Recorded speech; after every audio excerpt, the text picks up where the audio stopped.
let her stab him. See where it goes from there. And really, there's... Welcome to SinCast, presented by Cinemasins.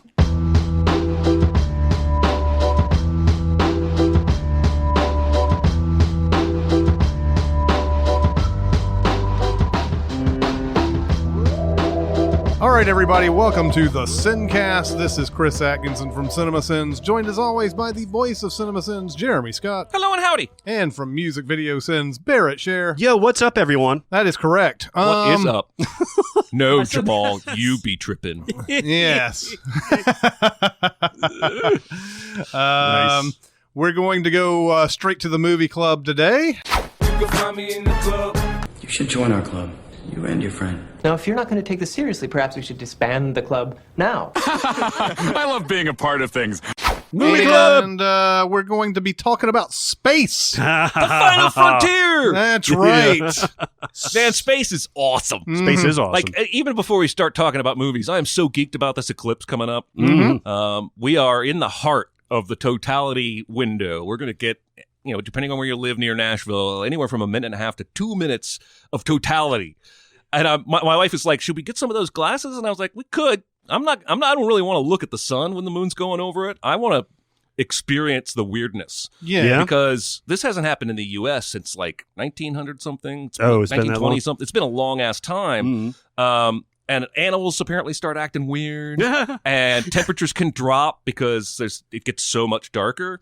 And I keep reading these firsthand experiences from people who like went to Europe for one or what have you. And it's just like otherworldly and ethereal, and I can't wait. I haven't even thought about like watching the environment because I got the little goggles. I'm gonna look up, but then also I'm not gonna spend 2 minutes straight just looking at the sun. Right. Well, Might be nice to take a peek. Mary and I were talking earlier, though. We remember one, and I don't think it was a total. I guess this is the thing. This is a total. Yeah. Everything else has been partial. Yeah. Whatever. So I guess it was a partial one back in the 80s. I remember the same one. Yeah. Because we had made these shoebox like reverse telescope things that allowed you to see the sliver. Yeah. I remember that. I was in second grade or first grade or somewhere around there when that last one happened and everything. And I remember it wasn't like super dark. It was just kind of like a little bit less light than usual. Yeah, exactly. But this is going to be like the real deal. This Like, is going to be where they're it's warning people on the interstates and stuff like that it's going to get super dark. Yeah. It's going to be awesome. I can't wait. Yeah. Anyway, so I love space in general, so I'm very geeked about this topic because it makes me love movies that are in space. Yeah. If the movie is set in space, I'll give it a shot. Yep. Pretty much, right? Unless it stars Carrot Top. That's correct. That's the one actor I'll veto. Chairman of the board, man. Oh, God. That fucking thing space? spent all day, the whole hour of its runtime in space. That is one of the shortest movies ever. Yeah. Live action. Yeah, it's very short. All right, so space movies. We're going to Space do our movies. usual thing. We're going to do some bests and some favorites and some unseen or underseen and underrated. And I think before we even dive into that, we wanted to acknowledge that Star Wars and Star Trek are the godfathers of this genre. Now, obviously, yes, that is correct. They also have a lot of shit episodes in their sagas. Oh, yes, both of them. Yes. Star Wars has about half of it is in a shit, is in shit. And then the Star Trek.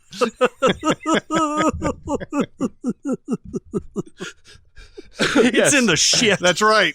And Star Trek, about roughly 60% of its like movies are terrible. All right, so which are the best Star Trek? So Star Trek. Well, there was a time there where you knew the even numbered Trek was going to be good, and the odd one was bad because 1 is kind of blah, 2 is Wrath of Khan, 3 is Search for Spock, which is just okay. 4 is the one with the whales that's goofy ass. Surprisingly decent. Yeah. 5 is the way they go find God, and it's terrible. But 6 is Undiscovered Country, and it's all. Then they do Generations, which is terrible. Then they do First Contact, which is awesome. So, but then the rest of them since then were terrible. And then all the J.J. Abrams reboot stuff. The first one is good. Yes. The second one is still good, but it falls off from the first one. Yeah. It's not really. It definitely falls off from the first one. Oh, it falls right off It's the cliff. watchable, but god damn, there's so much stuff in there that just doesn't make It's like sense. the girl you call a 9 when you've had one too many beers. Yeah, that's true. That's so true. Right? And then Beyond is way better than the second one. Yeah. And I hope they make a fourth. The first one, God, it's just hit all the right notes. Yeah, for it me. did. I could rewatch that movie any day. But yeah, it holds up really well. all in all, though, when we think about space movies, we think Star Wars, Star Trek right off the bat. And whether you're a Trekkie or a Star Wars person or whatever, you have a debate as to whether which, is better in that series of movies. And everything. And with Trek, I've never been what you would call a Trekkie. Like, I've never really watched the episodes all that much, either the original or the Next Generation or any of the other ones. Watched all the movies, liked all the good ones of those. But I love the concept of Star Trek. Like, you're just exploring shit. You're out in deep space, and there's no limit to what your objective is, to go and discover worlds that haven't been discovered before, which is fucking great. Yeah, man, it's awesome fantasy. The best of Star Trek has always been, it's always been the argument of cerebral versus action. Yeah. So Star Trek is at its absolute best when it makes you think about a situation. Like all those best episodes ever were always, that's something I never thought about before. And those are always really, really cool stuff, especially that one where Data and they keep going through the Groundhog Day thing or whatever. Yeah. And it's like, they try to figure out what they did wrong 4 different times in the episode. So great. There's a lot of those like that, though. Those are the best of the Star Trek. The best of the Star Wars is when the action is just perfectly balanced and, and it's not completely CGI'd all over the place. And it's more spiritual, too. Well, and I don't think Star Wars ever set out to be the kind of social commentary that Gene Roddenberry obviously intentionally wanted Star Trek to be. Because you can look at the original episodes. The Next Generation is probably the most prominent, where almost every episode there's some kind of prodding issue he wants you to think about. And the series has always been very much about inclusivity. Is that a word? Sure. Inclusiveness. Idity. There is an exclusivity. So I'm wondering if there's not an inclusivity, there should be. Well, it's a good word. If they ain't, they ought to be. That's right. Somebody should call their thrash band, inclusivity. We're getting the same sort of logic with that word as they do in inventing the Abbotts, where they're like, if the Abbotts didn't exist, someone would have had to invent them.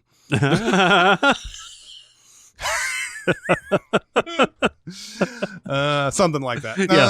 All right, so let's dive into some of the best then. Let's brush Star Wars and Star Trek aside as if they don't matter.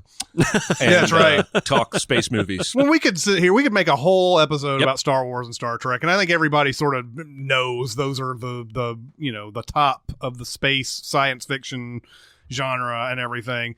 This one, I think this sort of the way we've narrowed this down, though, it's not merely sci-fi, although most of these are going to fit into sci-fi. Sure. But I think it's more of a backdrop than usual. Like sci-fi can be anything. You can have that on Earth if you want to. It doesn't even have to be in space. Right. Whereas in, space, we're talking about traveling to new worlds and all that. So anyway, who wants to go with their best? Man, I know I talk about it all the time, but 2001: A Space Odyssey. Yeah. Listen, in 1968 is when this movie came out. By the way, we could have easily put this in our brush aside type of thing too, because it's clearly the gold standard as far as just space exploration. Yeah. And artiness and everything, like being an artful, actual art picture. I don't think anything's come close to it since. Oh man, my pick for best, one of them is Interstellar, and I just rewatched that a couple weeks ago.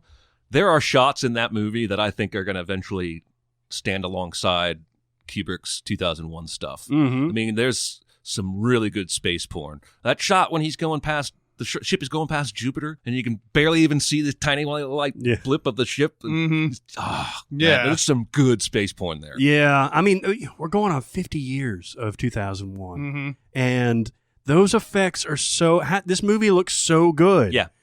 And because he didn't put lasers and shit in it. Yeah, exactly. Right? He's trying to tell a science fiction story in space, but not, a space. What's the word? Opera? Western opera. Yeah. He wasn't trying to be goofy and fun with it. Yeah, exactly. No, it's very deliberate. The effects in here are basically stuff that either Kubrick helped invent specifically for this movie, or just outright invented it. I don't know. Yeah. But yeah, the reason why it still looks good today is that Kubrick is the perfectionist we all knew that he was, and he wanted to make sure this looked good. It looks good, and it still makes me. I still honestly don't know what this thing is all about. Like, well, you're not supposed to. Yeah. I mean, each of the obelisks are communicating with each other, and it's all about rebirth and evolution and things like that. But there's just so many themes. There's so many different ways to interpret this movie that it really gets your brain cooking. Mm-hmm. I just like to view it as a space thriller and let the stuff I don't understand just wash over me and move on. Yeah. And because I think there's enough meat there. Not that I'm saying you should, but you could cut the opening stuff with the apes and cut the ending stuff with the weirdness and have a really, really fucking solid thriller as good as Hitchcock could ever dream to make. I wonder, I'm going to phrase this extremely just for the sake of fun, but do you think without this movie and HAL 9000, do you think we get the Terminator or the machines in the Matrix or even the computer in War Games? Is HAL the first or just the best first computer gone wrong? I think we would. Somebody else would have had that thought. I think the idea that computers might overtake humans has always been sort of I think as soon as somebody made a computer, somebody probably thought, you know what, these are replacements at some point. And they should make a movie about that. Right. In the same breath. I do believe that probably if you asked James Cameron and all these people like what their inspirations for these stories are, they're all going to probably say 2001 at some point because it's that evil computer is sort of derived from that.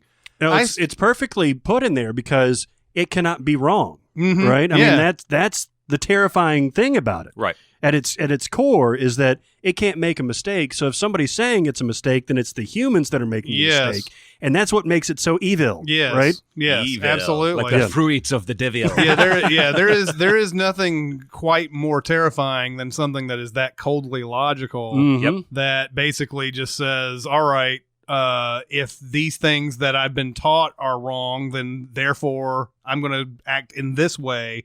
Instead. And the thing is, he's right. Yeah. Right? Like, he didn't make a mistake. Mm-hmm. Like, he's supposed to be, he's got this whole covert mission that they're supposed to do. Right. So, like, right. It's freaky. Yeah, but no, it's also a case I think every movie that has astronauts, the space agency back on Earth lies to those astronauts. They sure do. Right? Yeah. Because I think that's a common, because it's all the alien movies have that. And, well, yeah. They all lie. Yeah. Even in Interstellar, it's just one big lie. The Martian, they lie. Yeah. They're always lying for the better good, sort of, like, well, he doesn't need to know that because if he knows about it, he's going to panic about it. If he doesn't know about it, then it just happens and it happens, then, oh, well, he's dead. Have you guys seen, this is a little bit off topic, but have you seen this YouTube video about I'm on the Moon? It's footage of Neil Armstrong, like, setting foot on the moon for the first time. And the audio is like, all right, I'm getting out of the thing. Holy shit, I'm on the fucking moon. And as soon as he gets on, he's like, Jesus fucking Christ, I'm on the fucking moon, guys. Can you fucking believe this shit? It's fucking, it goes on for like 4 minutes. It's hilarious, man. Oh, man. You do wonder how astronauts don't devolve into that, right? Because I've read plenty of articles. I think I mentioned it in the podcast. There's like a syndrome, a thing that happens the first time you're up in space and you look back at Earth and see how small it is, so that sometimes people come back from the space station having been up there for a year or two and they can't move on with life because everything that means anything has been shattered now that they've gotten this perspective. It's like what Steve Buscemi has in Armageddon. Yes. Right? Doesn't he go space crazy He or does something? go space crazy. I don't know if that's what he has. Certainly not the most scientific of space movies. They certainly do yada yada over his space craziness that gets somebody killed up there. Oh, yeah. But he had fun with it. Yeah. Anyway, what are some other bests? Well, I didn't want to stop you from going on about 2001 because I would have put it on the list if you hadn't. I think all three of us would. Yeah, I mean, there's something to be said about a movie that doesn't have the easy answers. And famously, this movie was made alongside Arthur C. Clarke writing the book for it. So it wasn't based on the book. It was basically Kubrick and Clarke sort of like collaborating, but Kubrick went his way and Clarke went another way. Yeah, more definitive. So a lot of people, I think, have tried to read the book for answers and they're not getting them because it's a completely different story, essentially. But I've always enjoyed that. I don't know if I always enjoy it when there's like no answers. Sometimes it feels like they're just doing that to be a cop out sometimes in movies. Oh, sure. This doesn't feel like that. This feels like more like Kubrick says, this is what I'm doing. Yeah. You can go ahead and interpret it the way you want to. I don't have the answers either. Yeah. You know, and moves on. Whereas other movies like, well, we don't know what the fuck we're going to do with this. Let's just make it work. Another one that's good, I think, is Inception, where I think it makes it a more satisfying movie, especially to think about and talk about later if you don't see whether the top falls or not. And I think that was very intentional. I don't think he got through filming 2/3 and went, I'm going to not show what happens to that. I think that was his plan all along, was to leave you guessing. Anyway, speaking of Nolan, Interstellar is my jam. Now, I saw it in theaters, and I saw it when it first came out on home video. I probably hadn't seen it since, until a couple weeks ago. I forgot how much I fucking love this movie. Oh, yeah? Now, almost every movie I love has something that I roll my eyes at, probably. And I get a little eye rolly with the whole love thing at the end. That's the only thing about the movie that bothers me. Yeah, but it is such a... Nolan is a goddamn genius. The way he shoots and sells this bleak, dusty-ass future on Earth is world-building in and of itself. But then we get the ship, then we get the ocean planet, then we get the ice planet, then we get, oh, shit, Matt Damon is a dick. Yeah. And every single one of those moments and the movements in the film has just gorgeous cinematography. This is one of the most beautiful looking movies I think I've ever seen. Matt Damon is a dick, but you can totally see where his character is coming from. Yes, but I don't think he has to kill and strand Matthew McConaughey on that. I think he could say, listen, I lied. No chance for life here. I just wanted to come home. Yeah, but you got to think also about how long he's been there. Oh, yeah. And and yeah, you're right. He's a total dick and he doesn't need to kill people. Yeah. But the when he's sort of laying it on the line there and he says, I was here and I realized immediately this was not going to be a planet we could inhabit and everything. That's when I immediately put out the signal so that I knew someday somebody was going to come out here and save me because I was going to be here all by myself forever and everything. And I mean, I'm sure, I don't know how many years they're saying he's been there.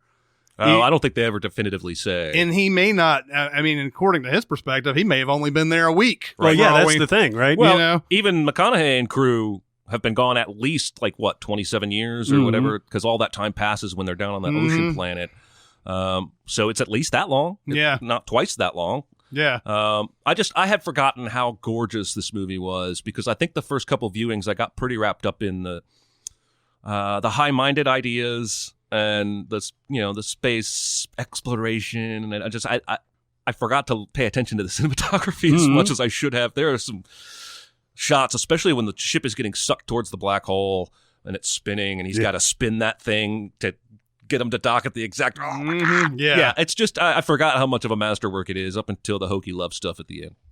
This got it got good reviews, but I think people were a little bit disappointed after Inception that it wasn't quite at that level. Think about the just how dense all of that stuff with the Tesseract is and everything. It's, you're sitting there looking at it going, wait a minute, is this just an infinite amount of possibilities that he's looking at where he could mess with a bookshelf or whatever and everything. But him saying that, and he's just, I don't know, he's going through this Tesseract thing and I guess he's seeing all these different possibilities or different years. The movie doesn't exactly lay it all out there for him. It doesn't. I've never quite understood if he's seeing all one same moment or if he's seeing a whole bunch of different years, different months, right, and everything like that. And he can go to each one if he wants to. And but yeah, the whole thing love is some measurable thing that somehow isn't affected by it's an actual thing we can hold force on to in the universe. Yeah. And I never really quite understood why if it's us evolved and we've put this out there for people to go to look at, why we put it so fucking far out into the And why we didn't just leave a note. Yeah. Hey, made this for you. Right. Your grandson. Right. There's so many. That's where I think that's where the movie falls apart for a lot of people, is that when it gets to that Tesseract thing, it's so dense and so like, whoa, what the fuck's going on? That a lot of people end up dismissing everything else they've seen before that, which is all amazing stuff. And it's a long movie. I mean, they've sat you through like 2 hours of movie to get you to this Tesseract where you don't understand it. And then suddenly, like, you know, he comes back and they're on that, was it on a moon or something, that where everything's all curved and... Oh, yeah. I think it's some kind of moon or space station or something. Yeah. And his daughter's now 98 years old. Yeah, his daughter's 98 now. Man, his whole family got fucked up, though. Oh, yeah. Like, completely and literally falls apart to where, like, his brother and sister, or his son and daughter hate each other. And the son refused to leave the house, so she goes and sets fire to the crops so that he'll leave the house long enough for her to kidnap her niece and nephew or whatever. Yeah. Like, everything has fallen apart for this family, and it's all because this guy tried to save the world. I love that movie. Yeah, I love the movie, too. It's just, like, I think that's where most people just say, I've checked out on this. I don't blame him. I don't think my mom would enjoy that part of the movie, if she enjoyed any of it. But my wife, for instance, would probably get to that part and go, what the fuck is going on? Well, even though I enjoy that whole part, like I enjoy the thinking about the mapping out of that Tesseract and everything. I enjoy thinking about that type of stuff, but yeah, like that little love thing. Oh my god! Oh, when McConaughey's like love SARS, love or whatever. That was his name, not SARS. It's TARS. TARS. Yeah, it's SARS. I also forgot how funny that robot is, because like after everybody starts to go down into hypersleep, McConaughey's like, "Hey TARS, did Brand and this girl ever? Why are you whispering? They can't hear you." Yeah. And was the whole thing where like he's done something to Damon's ship where he's like what is it about the trust that he says? It's he's like what is your trust setting at? It's like well, a lot higher than yours, obviously. You're a lot lower than yours or whatever. What's your best? Okay, so this goes alongside 2001, and you could also maybe say this movie is underseen. But it's the 1972 Russian film Solaris. Oh, I'm glad you brought this up. Well, I saw Solaris in your notes, and I was like, wow, he's really going to argue that George Clooney is one of the best? I like that movie. I do too. But was that our Solaris? The American version with Clooney? Is it based on the Russian one? Yeah. Oh, okay. This Solaris in 1972 is a 2 hour and 40-minute long movie. Jeez. Whereas the one that Soderbergh made with Clooney is like an hour and a half. Yeah. It's really short. Don't remember too much about that Soderbergh one, to be honest. I really liked it. Again, it's got the whole, you don't really know what's going on, but it's got a lot of big ideas to kick around. Yeah. Now this movie it's from the 70s. So there's a lot of like long, like stuff that's just building everything. It's just long. It begins with the main character. It's his last day on Earth, and he's going around his family house and just sort of taking everything in. He's like looking at the pond that's next to the house, and he's just like looking at it, and then it rains, and he's just out in the middle of the rain just looking at stuff, and then there's this big thing where a guy who was at the Solaris station or whatever he's showing a film from a few years ago where he tried to argue that they needed to keep doing this research out here in this distant planet or whatever, because we don't understand what's going on out there and everything. And the powers that be are basically saying, we're going to have to pull the plug on this. We haven't found anything new out. We don't even know if we can study this. So there's like two options. We're going to pull the space station, or we're going to just hit this, whatever it is out there. It's a living being thing that they think it is. It's like something of like molasses or something. They describe this like molasses sea that may have its own cognitive abilities. And so they're either going to pull the station, or they're just going to hit this thing with radiation and just see if anything comes out of it or whatever. This guy comes and shows him this film, and the guy's like, "No, we're definitely probably just going to pull this project. It's not. We're never going to figure anything out." when he goes out to Solaris, he starts seeing things that shouldn't be possible. He sees his dead wife, and she's like interacting with him, and the other people who are on the ship can see her too, and they can interact with her and everything. And a lot of them are telling us like the stuff that you're seeing out here, it's not madness. This is really happening and everything like that.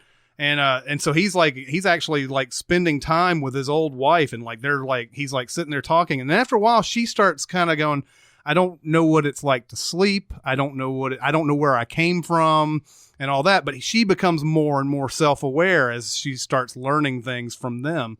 And they're sitting there trying to figure out, what do we do with this thing? The ship is in complete disarray. Like they're on the space station. There's like stuff like pulled out of the walls, and there's trash on the floor and all that. And these two other guys, these two scientists, are just sitting there like, we don't even know what we want to do about this whole thing. We're thinking about like destroying this thing and everything, because it's pulling up things that should not be. So the whole thing, it's like a big philosophical discussion. A lot of this movie is. They go in the library, and they're sitting there like just basically talking about the merit, sort of existence and just existential questions and everything. And it's long. It's a long movie. I didn't feel it though watching it. I didn't feel like it was like just something like I was just drowsy watching or anything, because it brings up some very important it brings up some important things about memory, and if memory is actually a tangible thing, are people still living in a way through those memories? Yeah, through a collective unconscious or something like that. Space is the perfect backdrop for this kind of like big ideas, right? Because it's infinite, and that's why you can get like a Star Trek that can go and mess around with the space-time continuum, wormholes, time, shit like that. And then you can start thinking about these big ideas because you're in the ultimate huge canvas, right? Yeah. The very first time he sees his wife, he like sort of like tricks her into going into this little missile launch bay, and he puts her in like this little rocket and shoots it off because he's just like, this shouldn't be happening. And so right after that, he comes out, and one of the scientists is like, well, she's just going to come back. So far, this sounds exactly like the Clooney version. Yeah.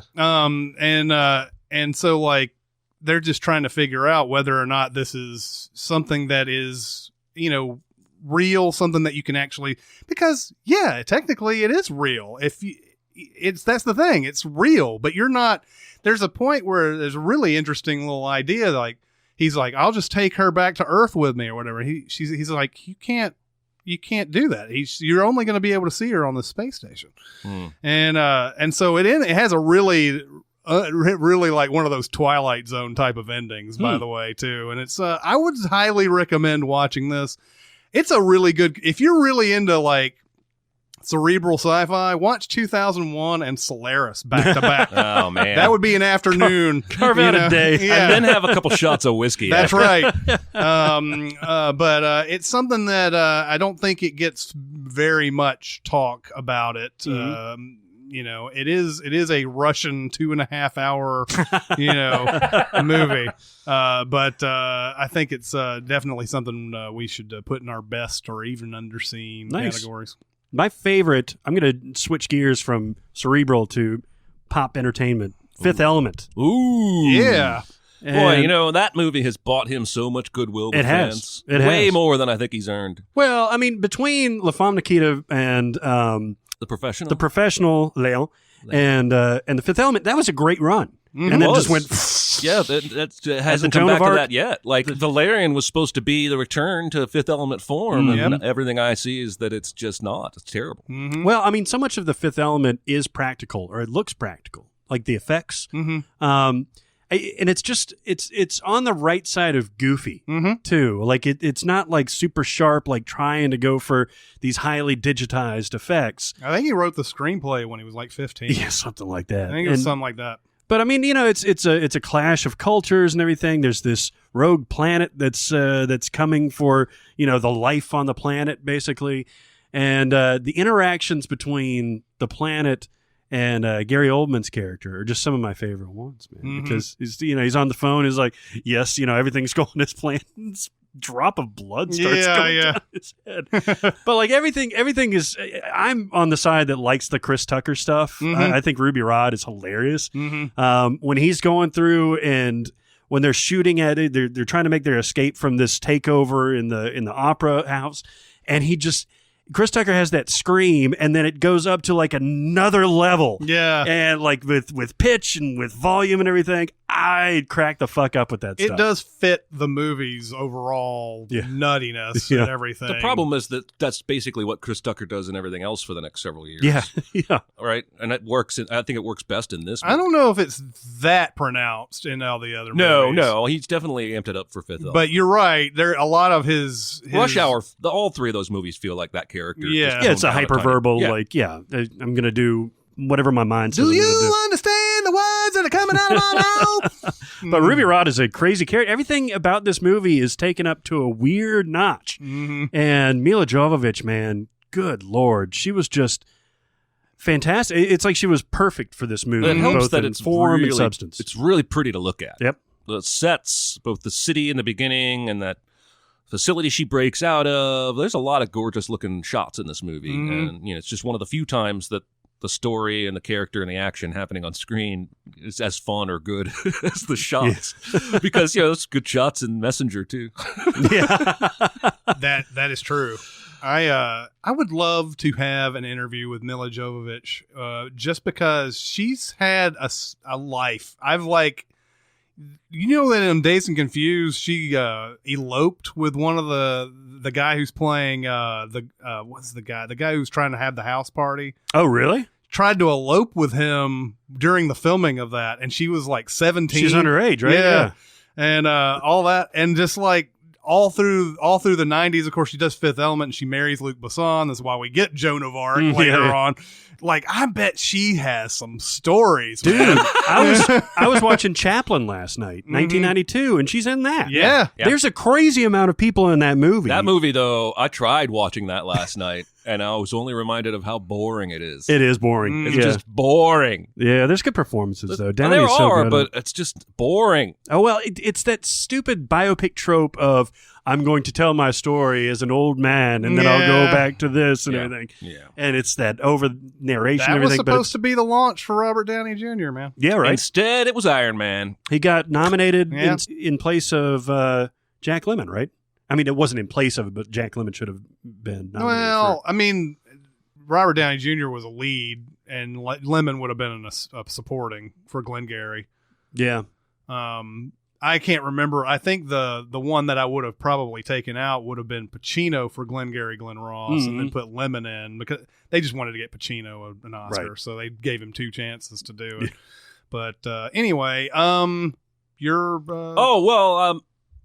at some point I will talk about The Martian so much that people actually start begging me in the comments on SoundCloud to stop. When I see it, I still stop and watch. Maybe not all of it all the time, but I have found a new nitpick.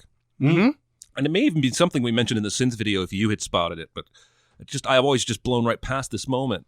But in order to slow the ship down at the end, to match the velocity that Mark's capsule is going at, they blow the vehicular airlock. And she says, because they're like, we need air to breathe and not die. And she's like, we'll close off, seal up the bridge and the something. Everywhere else can go vacuum. And then when they do that and blow it, it shows you all these areas of the ship with shit getting sucked out towards that hole. And then Mark gets rescued on some sort of non-vehicular airlock. They close that door, tell Houston they've rescued him, and we turn, and all the rest of the astronauts on the ship are not wearing suits, and they're standing right outside this door. And I'm like, how many vacuum open to space areas did you walk from the bridge down to... How did they get from the bridge down to... Yeah, do you see what I'm saying? We I thought it definitely was didn't, closer to the bridge. We definitely didn't do anything in the Sins video for that. So good, because I feel bad now that I've spotted it. It's like glaring at me every time I see this movie. But I'll talk instead about another movie I've talked about too much on this podcast, Galaxy Quest. Oh, yeah. Which is definitely not the cerebral side of space movies, and has a good chunk of it, I guess, set on Earth. May want to try and argue with me it's not a space movie. Oh, it's a space movie. Yeah, it's totally a space movie. But I think there's more room for this kind of thing. I could stand to have half as many Galaxy Quest movies as I have Star Trek movies. Yeah. Right? They barely scratched the surface in Galaxy Quest of the things they could make fun of in Star Trek. Right? Yeah, barely scratched the surface. Green Woman in Bed with, Tim Allen. There's all sorts of fun stuff. Anyway, This movie is the perfect length. Mm-hmm. It's perfectly cast. And it toes that perfect line between making fun of a thing, but still obviously loving that thing. And it's another one of those movies I can't not watch. The only time I won't watch it is if, for some reason, I'm trying to get something done and I don't want my wife to come in the room. Mm-hmm. That sounds terrible. Mm-hmm. Because there's if I put on Galaxy Quest, Count of Monte Cristo, or Shawshank Redemption, she will hear the score and come in and then get sucked into it. And she's sitting here on the couch in what is technically my office. And yes, I've got a movie on in the background. I'm not working hard. But at that point, the space has been thrown off kilter enough that I can't get any work done. So sometimes I will skip Galaxy Quest. That's hilarious that Count of Monte Cristo is in that grouping. I don't know why. It's just Shawshank, three Galaxy movies that she knows the score really well for, I guess. I don't know. I is. learned those all one at a time. It's one of those movies that, for whatever reason, just did not catch on when it came out. It opened Christmas Day, I think. It was a December, 1999. Now I can't remember what it might have been competing against. I do know that releasing a movie on Christmas Day is not nearly as good as releasing it a week before. Right. So, well, I mean, can Tim Allen open, even at his heyday, could he open a movie? Sure. If it's not Toy Story he opened or the Santa Claus. yeah, he was right on he was right at the tail end of that Santa Claus stuff too. Yeah. That was, Home Improvement, believe it or not, was a huge TV show. Yeah. Yes, it was. It was so huge that Seinfeld nearly got canceled because of it, because that's how big it was. What? Yeah, they were on the opposite networks. They were on the Yeah, it was ABC and They and were NBC. on the same. They were on the same time slot on I believe Wednesdays when Seinfeld first came on, and then I don't know if they moved it to Thursday right after that, but I know that Seinfeld got crushed by Home Improvement. Yeah, I guess at the beginning it probably. And may have moved it to some other day first. They moved it to Thursday because Thursday had been. They definitely moved it to Thursday, Oh. but I'm saying they could have moved it to another day before finally resting on that whole, NBC, we got your comedies on Thursday, and then Yeah. we'll play ER. So I don't know. But anyway, yeah, Tim Allen was big enough at the time.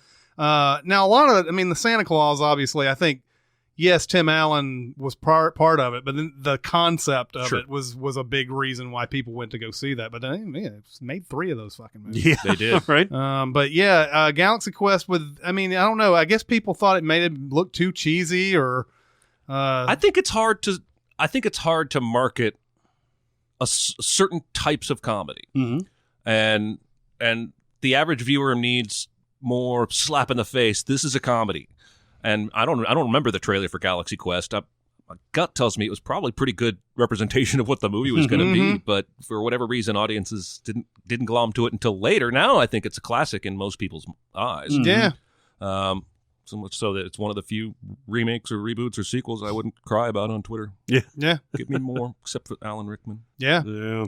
On my favorite, I'm going to go with Apollo 13. Yep. And love this movie so much. Yeah. It's good all the way through. Like, I don't know if there's really very much I dislike about Apollo. No, 13. everything's maybe at the beginning they're a little too yeah. long about the chumminess and all that stuff. Yeah, I don't know. But it's pretty amazing. yeah. That party that they have with Tim Robbins and Yes. sorry, that was Mars, Mission to Mars. Yeah. Absolutely. But Gary Sinise is in that too. Which is what I always think of I it. actually considered Mission to Mars on my underseen list, and then I went back and thought about it, and I was like, that's a terrible fucking movie. Yeah, That's no good. properly seen. It's no good. If there was nobody that saw it, it'd be properly seen. It had that and Red Planet came out Yep. around the same time. Yep. But Apollo 13, unlike a lot of, I mean, you could call this a biopic, although it's I don't know. Would we consider this a biopic? I guess we could. I guess so. It depends on how strict we want the definition. Well, yeah, biopic. I mean, it's just this mission, though. I mean, they're not showing the entirety of their lives. Yeah. And I don't know. They focus. Yeah, I think that's the reason why it's so good. Is it focuses on this one mission, and it focuses on all. I love all the sort of the thought process they have to go through to try to get these people home. Yeah. The scene, my favorite scene in Apollo 13, aside from the shot where they're all looking at the screen at the end and hoping that it'll come down safely, is the part where they throw all the stuff down on the table and say, all right, we got to make a filter using nothing but that. And so like, it's just all this stuff. And you hear these guys, well, let's go make a filter. And, and they start like messing with it. Well, you grab the duct tape and they're like, yeah, they don't have duct tape up there or whatever it is. Right. Yeah. Yeah, and just, I mean, the detail that they have to go through, and like all these people just are, you have the guy who's worried about his limb, and like, is it going to be able to do the stuff that they want it to do? And he's like, man, tell you what, they've never been tested like this, and everything's like, look, I'm sure we won't hold you responsible. Ed Harris is so good in this. Tom Hanks is at his Tom Hanksiest. Yep. But a lot of great character actors, Bill Paxton and Kevin Bacon, and then Gary Sinise, who was as on a hot streak as a character actor can get in this time, because he did Forrest Gump the year before with Tom Hanks, and then he's on this. He's like on a big wave of popularity at this point. But I just love the thought process, all the thinking they have to do. The whole thing where Gary Sinise is in the simulator, and you sit there and think, if he's up there, who would be good enough to be able to do the simulator as they show in the movie? Right, because it's Kevin not gonna Bacon be. wouldn't. It's not going to be Jack Swigert, the Kevin Bacon character, and they throw in a lot of these little ironies. Now I don't know if that happened in real life, but maybe Jack Swigert is probably a better astronaut than we even give him credit for in the movie, and they just made him kind of like the weakling in this movie or whatever. I don't know, but I just enjoy all that stuff, like especially that simulator thing where he just keeps going, trying to find the amps and everything. And they're like how much power do they have up there? Well, enough to run this coffee machine. Yeah, basically is what they've got to work with. I love that movie so much. I saw a great video the other day from back in this era when this movie was out, maybe sometime in the 3 or 4 years after that, where they were given some kind of award to Tom Hanks. It wasn't the Oscars. It was like the Critics Association dinner or whatever. And Steve Martin was the guy who was introducing Tom Hanks before he received this Lifetime Achievement Award. I'm going to butcher it, but he says something along the lines of like, you watch a guy like Tom Hanks, does a movie like Big, and you say, that guy's got comedy chops. Then you see something like Philadelphia, and you're like, wow, that guy can really do some drama. And then you see something like Apollo 13, and you're like, motherfucker. So that sort of speaks to what a role he was on in this era. He could do no wrong at this point. Yeah, strangely enough, after winning 2 Oscars in a row, he doesn't get nominated for Apollo 13. Of course, Apollo 13 itself was just ignored in general. I think that's so crazy because this should be like right up the Academy's alley, right? Yeah, it was Braveheart year, wasn't it? It was Braveheart's year, and this is one where I think Apollo 13 may have been a Best Picture nominee, but Ron Howard didn't get a nomination, something like that. But we know Nicolas Cage won for Leaving Las Vegas. We do. Unfortunately, but that you can't go wrong with that movie. It's just so well done, and this is definitely either 1 or 2 in the Ron Howard filmography. Oh yeah, yeah. So gotta be. Yeah, that and Willow. Yeah, Willow for sure. And Silver Bullet. Deep cut. I forgot. The other day I was watching Frost Nixon. I had no idea he directed that, and I'd never seen that, but I enjoyed it. Yeah, he didn't do Silver Bullet. I thought he did. He did some other movie that was like that. I think.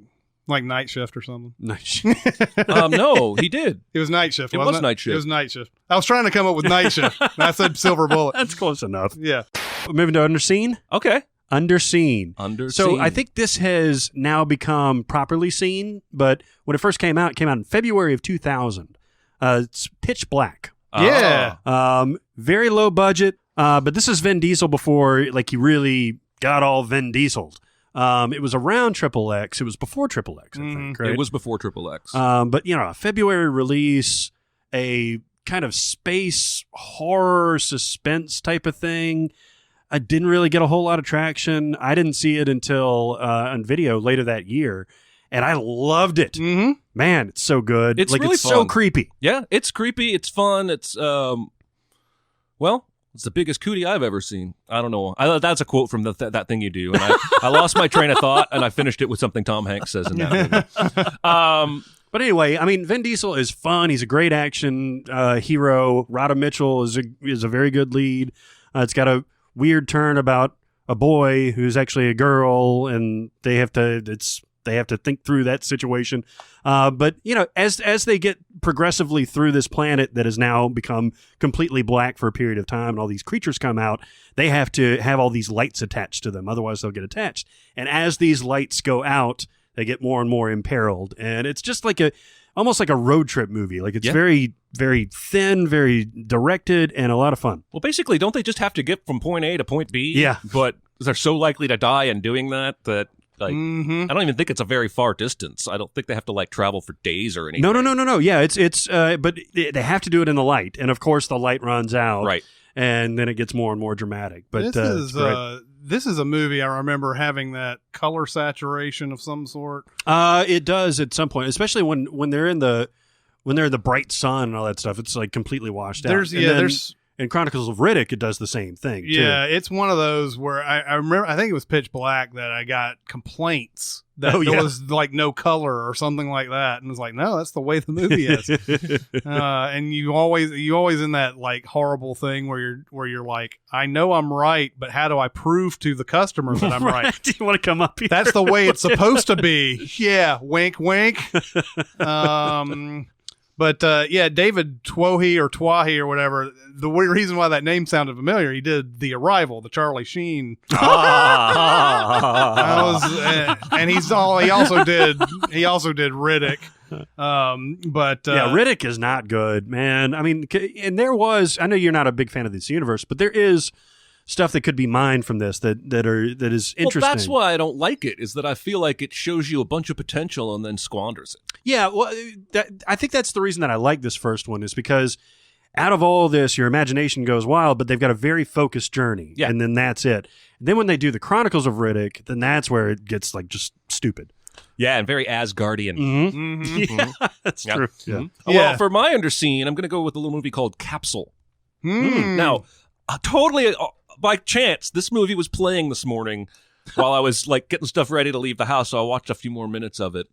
It's one of the strangest movies in terms of setup. It's almost like Locke, because basically there's a guy in a capsule, and it's Britain's first attempt to send a man into space. So this is way back in like Cold War era, like Sputnik type days. Mm-hmm. I think the movie even fictionally suggests he's beaten Sputnik to space or something like that. But basically, as soon as he's launched, his capsule starts falling apart. He loses a bunch of oxygen. And it's just, the whole movie is just him talking to various people on Earth. At first, he's talking to Mission Control, and they're trying to help him through the situation. Then you kind of start to get this feeling that they know there's more wrong than they're telling him. Then he loses contact with them. Then for a little bit, he talks to a Russian. And then for a while, he's talking to an American. But I'll never forget the first time I was watching this, because, like I said, if it's about space and I haven't seen it, I'll give it a look. And I was watching this movie, and my wife was making dinner, and after about 5 minutes, she came storming in, and she goes, "Is this entire movie radio conversations?" And I was like, "Yeah, it kind of is." And she was like, "I was getting really annoyed." I was like, well, I didn't even really notice. But yeah, I don't recognize the actor. I looked at the names of the people involved. I don't recognize any of them. I don't remember how it ends, but I remember it's very engaging. And I had that same feeling this morning when I was watching a few minutes of it again, that I would take that journey again. And I know it's underseen because of the faces both of you gave me when I said the name of that movie. Yeah, had not heard of it, but you know what? We'll have to add it to the list it's of things on to watch. Stars, I think, or Showtime. Interesting. 2015. Andrew Martin directed it. Pretty recent, yeah. Yeah, interesting. I'd never heard of it, but that kind of premise is like right up my alley. Yeah, I mean, Love that because shit. it has a lot to do with, you know, how is this guy mentally going to hold up through this ordeal. Gave me some kind of feelings of gravity when Sandra Bullock's trying to figure out how to stay alive and that kind of thing. So I found it engaging. Cool. I think you might too. Yeah. May have to take a look at that. Mhm. I'm going to also come up with a fairly obscure one. It's called Dark Star. Oh, yeah. John Carpenter's first movie. Yeah. Came out in 1974. My father screened this Really? at Western Kentucky University Really? with John Carpenter in the theater. That's the fuck? awesome. He was an AV guy at Western Kentucky University. Awesome. And did Dark Star. That's awesome. And he's told me about it and has forgotten that he told me about it probably 16 times. The writer of this, Dan O'Bannon, would go on to write Alien. And Also he's, has a cool name. Dan Yeah. O'Bannon. Yeah. That's a good name. he's in it as well. He's one of the astronauts on this. Dark Star sort of takes that 2001 premise a little bit. I mean, there's elements of it. It's a comedy essentially. I wouldn't say it's one of those that's trying to be a laugh out loud comedy or anything. It's got some very goofy things in it. Basically, they're on a ship that goes around. They're about to colonize some new solar system or something like that, and they're looking for unstable planets to blow up. And the movie's very low rent. Like I think John Carpenter did this when he was in college or something like that. So the effects are very low rent and everything. But I mean, it's not anything that's going to really take you out of it or anything. But yeah, they go around and looking for these unstable planets to just blow up, and then that's basically what these guys are wanting to do the whole time. They're like, all right, just give me a planet I can blow up. That's what I want to do. And the bombs themselves have they have personalities. So like Angry Birds? Yeah. They look like, I don't know, they look like these like crates. They're like, they're like, I don't know, like stuff you'd see on a dock or something, one of those like truck crates or whatever. They look like that. And they just drop it, and after a certain amount of time they blow up or whatever. But they have these, they're like, all right, we're going to drop you. And the guy's like, okay, that's great. That's what the bomb does. And there's this one bomb that keeps wanting to come out of the ship and wants to explode. And it keeps on because something will happen where an emergency signal will happen, and then it'll just accidentally be sent out on the outside of the ship. And he's like, all right, I'm ready to explode. And they're like, no, you have to get back into the bay. The ship's computer keeps on like, you gotta go back into the bay. And he's like, I've been told to blow up. I don't know what and so the ship has to know it's an emergency signal. We weren't telling you to go out yet. Okay. And he comes back in. So it actually, by the end of it, there's like a third time this bomb has been told to come out or whatever. And the people on the ship have been ignoring a lot of their duties and stuff like that because they've been out in space for 20 years. They started to hate each other, all this other Space stuff. crazy. Yeah, space crazy. And so like they have to like try to find a way to tell the bomb not to explode because they can't release it. And the bomb is going to explode with them on it and everything. So they have to like somehow reason with the bomb to not come. So it's like a whole thing. Like they're on this ship. There's like a guy on there. I can't remember what they call what he calls himself. But like there's a point where he's like doing this ship log thing, and we know this guy by this name.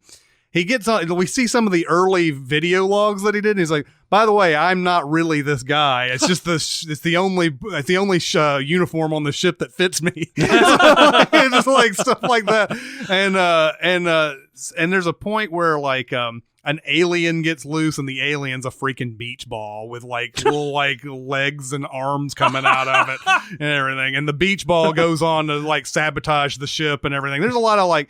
There is some 2001 to this because the computers are so coldly logical about things. So the bomb is very logical about it. And he's like, I've been told to blow up. you can't tell me to not blow up. And then he has to go through all this philosophical stuff. Oh, man. I want to see this I want to check out some of those bombs. Yeah. For sure. And I mean, yeah. I mean, part of the movie, you're going to be like, what the fuck has Chris told me to go watch? But a lot of it it's really funny. It's like, it's got some really funny moments in it, and it's so short. I mean, you're not wasting time watching it or anything. But it's an interesting, I think it's an interesting sort of look at film history, seeing how John Carpenter started. His music is in there too. Like he's an accomplished composer, of course, that did like almost all of his movies back in the day. And you hear that very trademark keyboard electronic Carpenter music in there. There's a lot of other stuff in there too, but did he do Escape from New York? He did. Score? He did. Yeah, he did them all. I think he even did like Ghosts of Mars score. Yeah, he did. Oh, he did. yeah. I think he tries whenever possible to do the score. Yeah, I don't know. I can't remember if they're what the ones that he didn't do are. He's got 29 composer credits. Wow. And yeah, he did Vampires, he did Ghosts of Mars, he did Escape from L.A., Village of the Damned, and this is all composer stuff. This is stuff that he did. They Live, Prince of Darkness, Big Trouble. Yeah, he did all those. Wow. I didn't realize that. Yeah. He's a jack of all trades right there, that guy. All right, so underrated. Okay. Go for it. I really wanted to go with Event Horizon for underrated. But then I've heard a lot of support for that movie. I have heard it too, and I watched it fairly recently, and man, I like the idea of it. I like the abandoned ship. It's almost Alien-esque, basically, and like it's got a rift in the space-time continuum and all that. I love Sam Neill and Lawrence Fishburne in this. It just doesn't work for me. Like it's supposed to be scary, and there are some scary moments. But I can't make a good It doesn't work for it. me either. I remember which theater I worked at when this came out, previewing it with the employees, and everybody was disappointed. Yeah. And I don't even really like horror movies or scary things, at least even more so at this point in my life. And I watched it again a couple years ago when it was on one of the movie channels, and confirmed my earlier opinion. So instead, I'm going to go with a movie that's got 27% on Rotten Tomatoes. The Lost in Space movie. Oh my God, Jesus! Oh my God, Jesus! So this was now. As we've pointed out many times, this is not a great movie. Oh. It is just an underrated movie in my mind. Well, I think it's there's only more going to be in your mind. You're talking to somebody who grew up on the original show. You're talking to somebody who, in the 80s, my brother and I would go outside every day and play Don and John. Really? And we would fight over who got to be Don, who was younger and better looking, but who got to be John also had the final say because he was the captain. I had such high hopes for this because the cast is dynamite. It is. William Hurt, Gary Oldman, Matt LeBlanc, right up there with those heavy hitters. Totally. Lacey Chabert. Girl from Party of Five. Mimi Rogers and Heather Graham. Heather Graham. Yep. But no, it's bad. It's bad all the way around. What it does is it takes, and honestly, I've never been steeped in that show like you have, but it does take this story and make it into somewhat of a stock action or kind of space action type of movie. But I liked the family element of it. I love Gary Oldman in pretty much anything, and he's in a good villain role in this. I like the way it looks. It was written by Akiva Goldsman, and I just thought it's better, I think, than 27%. And I think overall it was way overlooked, probably because I guess if you are familiar with the show, that it's a terrific disappointment. But I thought overall it was enjoyable. The concept of the show lends itself really well to being remade as a show or a film. Family goes off to explore space. They're supposed to go to this one place. Some shit happens. They end up lost in space. And the movie just warps that so much for me because it's got this obsession with time travel and the loop that it's trying to. I really didn't enjoy any of that. I wanted to see the family, and I think Gary Oldman is actually perfectly cast. The guy who played what's his name? Smith? Oh, Dr. Robinson. No, Will Robinson. Smith is the doctor. Fuck me in the ass. The guy that played that role on the show was great. He was over the top. He was like not quite capable of being as bad as he wished he could be. So he would make mistakes. And Gary Oldman plays it very similarly. But I think even if there's no pre-association with the brand, that movie's just like, you may be right. 27 might be too low. Let's bump it up to 28. I'll give you that. I enjoyed it. I'd seen the show when I was a kid. I don't know any episodes. I couldn't tell you any episodes of it. I did watch it though. And then it was really just a strange thing for me. And I guess this was a lesson that I had to learn about Hollywood, was that when they made movies out of TV shows, they would always do something just completely different and just off base from what the TV show was. And, this came in the form of stuff like Beverly Hillbillies and the Brady Bunch, which I actually like the Brady Bunch movie. But, they would either try to make it where it was funny, like a haha, wink, wink. You like the show, but we're making fun of it, kind of, Lost in Space, they tried to turn into this big, huge science fiction Star Wars type movie, and that's just not what Lost in Space was. Yeah, it was almost a sitcom set on a foreign planet, and instead of a house, they had spaceship sets. And obviously, you can't make that as a movie, really. Right. You definitely need to make it look like it's exciting and something that you want to go see. But yeah, I haven't seen it since it came out. Well, it was also in 1998, which 98 was... is awful. Well, you picked two there, Event Horizon. Yeah. Good judgment. Well, you're going to do the same thing to me that I just did to you, I imagine. But I'm going to go with Passengers. No. Which is rated 31% on Rotten Tomatoes, and I can't It's that low? stop watching it. Wow. I have probably had it on while I was working, half paying attention, at least 9 or 10 times at this point. And I ask you, the listeners, to help me understand this affliction. It looks beautiful. It's gorgeous to look at. Mhm. I think it might be the premise, because any movie that says we're going to put a bunch of people in cryosleep, ship them somewhere across space, and then they're going to wake up and do something, I'm kind of on board for that. Mhm. I like that concept. The ship is cool. Mhm. Even while I don't understand how 95% of it is necessary in the least. I can't stop watching it. Chris Pratt is magnetic. Jennifer Lawrence is magnetic and gorgeous. The bartender is fucking awesome. But I have yet to put my finger on why a movie that I disliked a lot keeps me coming back to watch it. It's frustrating. Maybe it's the visuals. The spacewalk is pretty awesome. The losing gravity when she's in the pool is pretty awesome. I don't know. It's a good background movie. I mean, you got beautiful people. You've got a beautiful ship. You've got I think it'd be a good background everything about the movie is okay, except for the perspective that they've put in. Sure. I'm the same way. I like the idea of this whole, you got this whole ship to yourself, and it's got like all this, and especially once he hacks it and he's able to go to all the restaurants and all that. Still don't understand why he can't hack the computer to tell him to give him something more than the regular coffee. But if he's able to hack everything else, but there is something about that, and it's obviously it's the human companionship part that he's really missing and everything. It's once it decides to say, yeah, what a dick this guy is.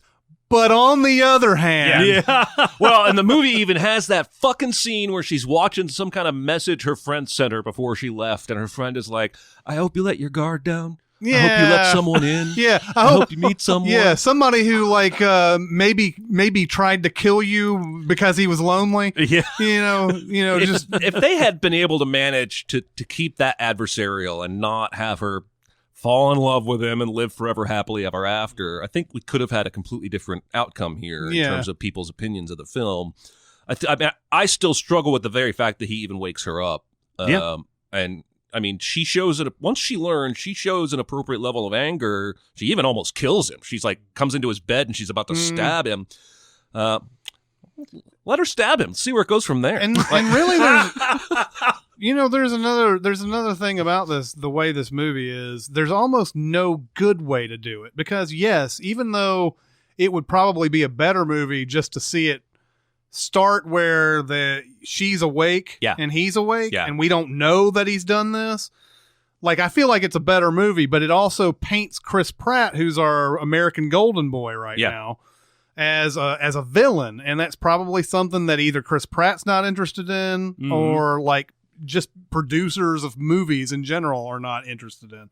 That movie could have been a completely different thing if they just showed them out and about, and you just think, oh, just like the trailer shows, oh, they just woke up at the same time. That's crazy. And then if it had a big, huge reveal that showed that he actually, that would have been amazing to me. Yeah, I think you could even, with the right director, you could even do like a flashback once the reveals happen to show, because the movie does try to show you his despair. The best scene is that scene where he goes up to the basically door to space without a suit on and puts his hand right up to the button. He's about ready to kill himself.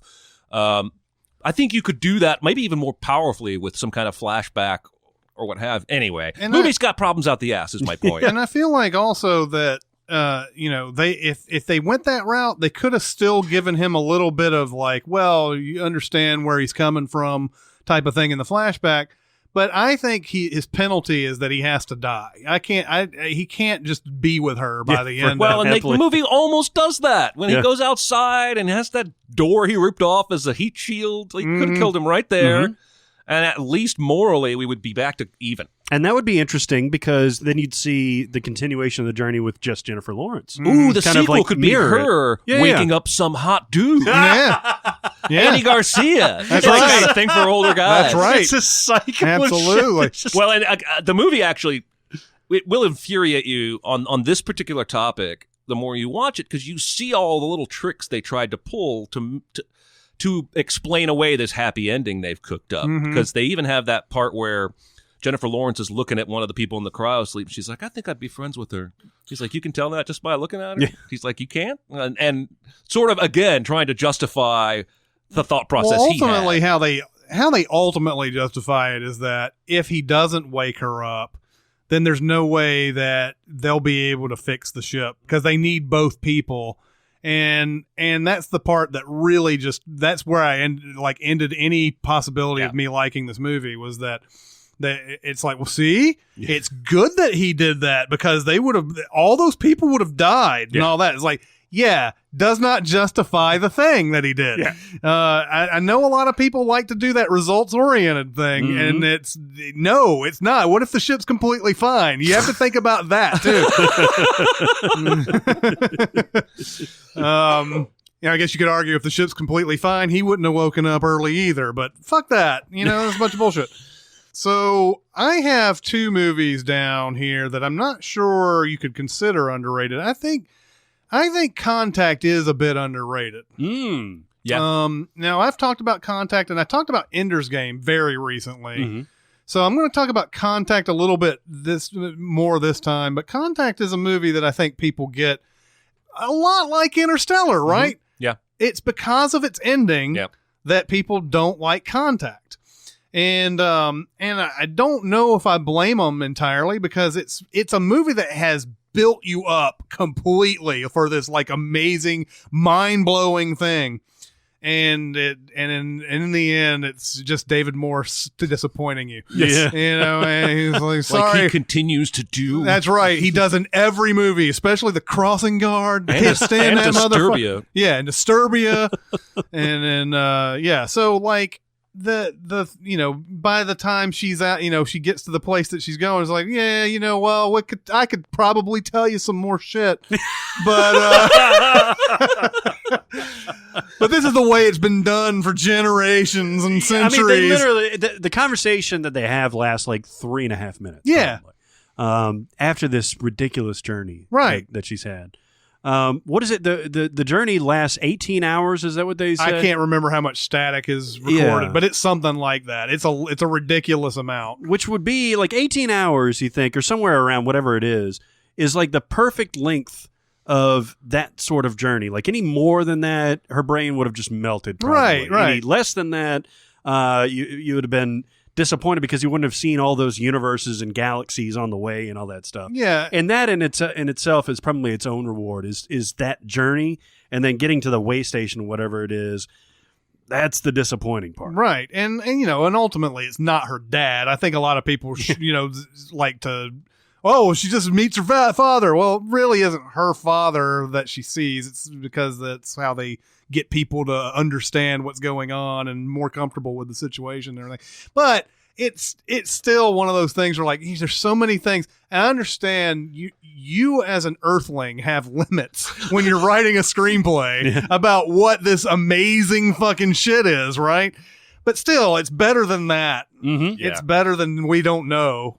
So hope you enjoyed the ride. It's like, it's like waiting in line at fucking Opryland or something like that. And like, you ride a ride for like 3 seconds after you were in there for 3 hours or whatever. Opryland no longer exists. But that was an amusement park in Nashville. That's right. In the 1990s. Now it's a mall and a hotel. But I mean, I love Contact all the way up until that point. There's a lot of stuff this is why Contact is a great movie to me, is just like everything leading up to it is great. They make her, where she's just, beat down this entire movie. And there's so many revelations and so many different things. Like I said, I used to walk in during the part where John Hurt is like, "You want to take a ride?" He used to always just give me chills every time he did that whole scene. Like, there's another spaceship. What I love, because I read the book before I saw the movie, and what I love is how they did the signal. The signal sound is so great. Yeah. Because it's like, shoo, shoo, shoo. Yeah. And then when they start talking about how there's different layers, and like the junk layer actually has vital information of the primer, basically, or the primer or whatever it is. Yeah. That stuff is so fascinating to me. And they perfectly encapsulated that noise, I think. That's another thing I like about it too, is like that noise is so exciting when they first hear it, and all the things that it means for the movie and everything.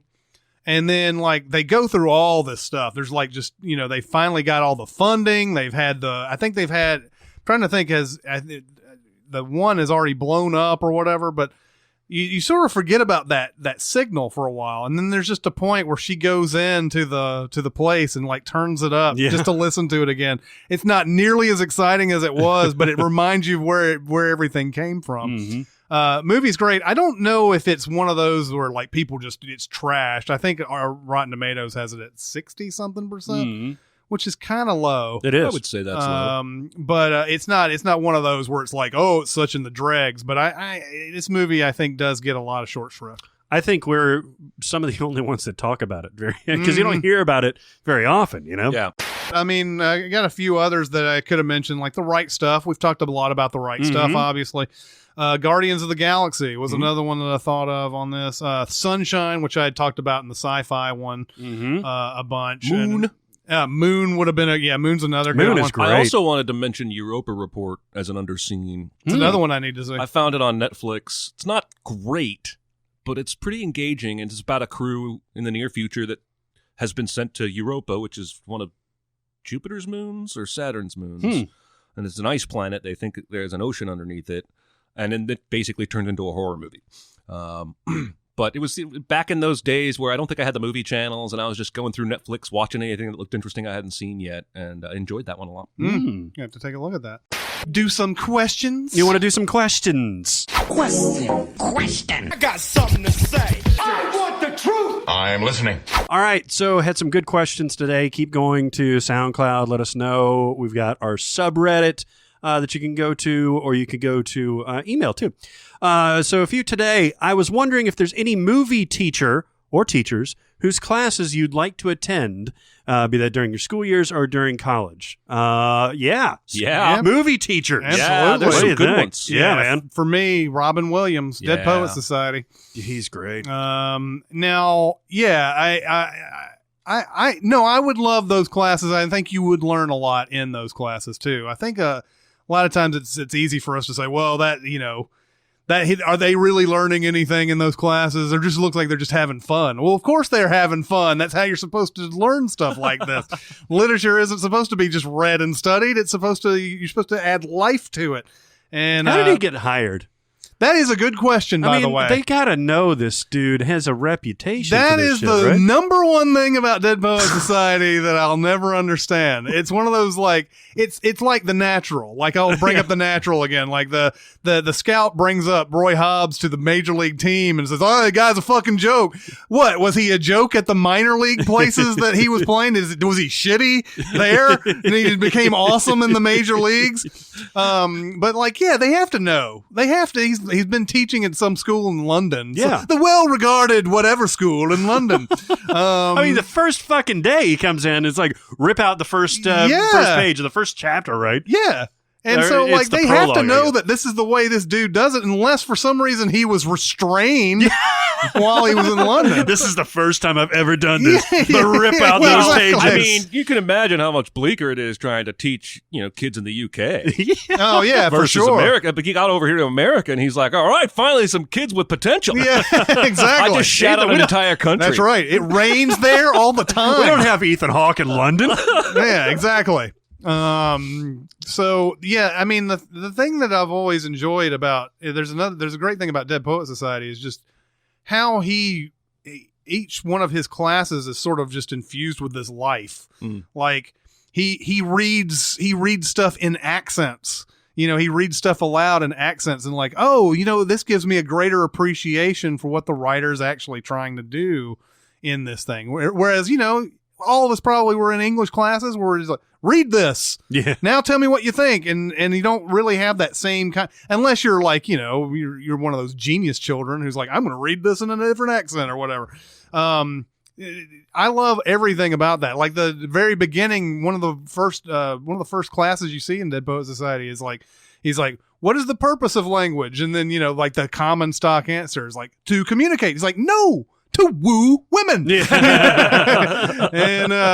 and so, yeah, I think you could really get a good appreciation of literature going into Keating's class. It's interesting because only 8 or 9 of them really form this society, right? Mhm. The rest of the class is just kind of there, right? Yeah. I mean, they all stand on their end up- desk. Oh, Yeah, well, right. not everybody stands on their desk. It's there's still like It's a few. just the society, right? Well, the no, club there's or some whatever. people in there that they didn't develop very well. Like there's a character in there they tried to like give a little bit of character to who's never really a part of it. The tall guy? And yeah, I think With he's the tall the guy. dark hair? He's the one who's like the cat sat on the mat. That's it. That's him. And he's like, oh, congratulations, you're the first one to score a negative score on the Pritchard scale.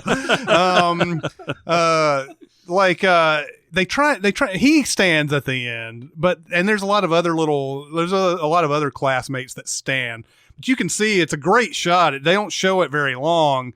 There's about 8-9 people standing on desks at the end, but then there's the redhead kid and like several other people who are just sitting there, Yeah. just kind of like, I'm not getting in trouble at all. And that's another thing. What's the aftermath of that? I guess everybody's expelled. I after guess that. so, yeah. Get down from there! yeah. And that guy mysteriously disappears in that shot, by the way. Does he too. really? The Yeah, teacher? The teacher does. He's like, get down! And then there's like the wide shot, and there's people standing there, there's people sitting down, and he's gone. He's like, Because he knew the ceiling fans were going to stop chopping. that's their right. heads off. That's one of the greatest Saturday Night Live skits of the recent memory.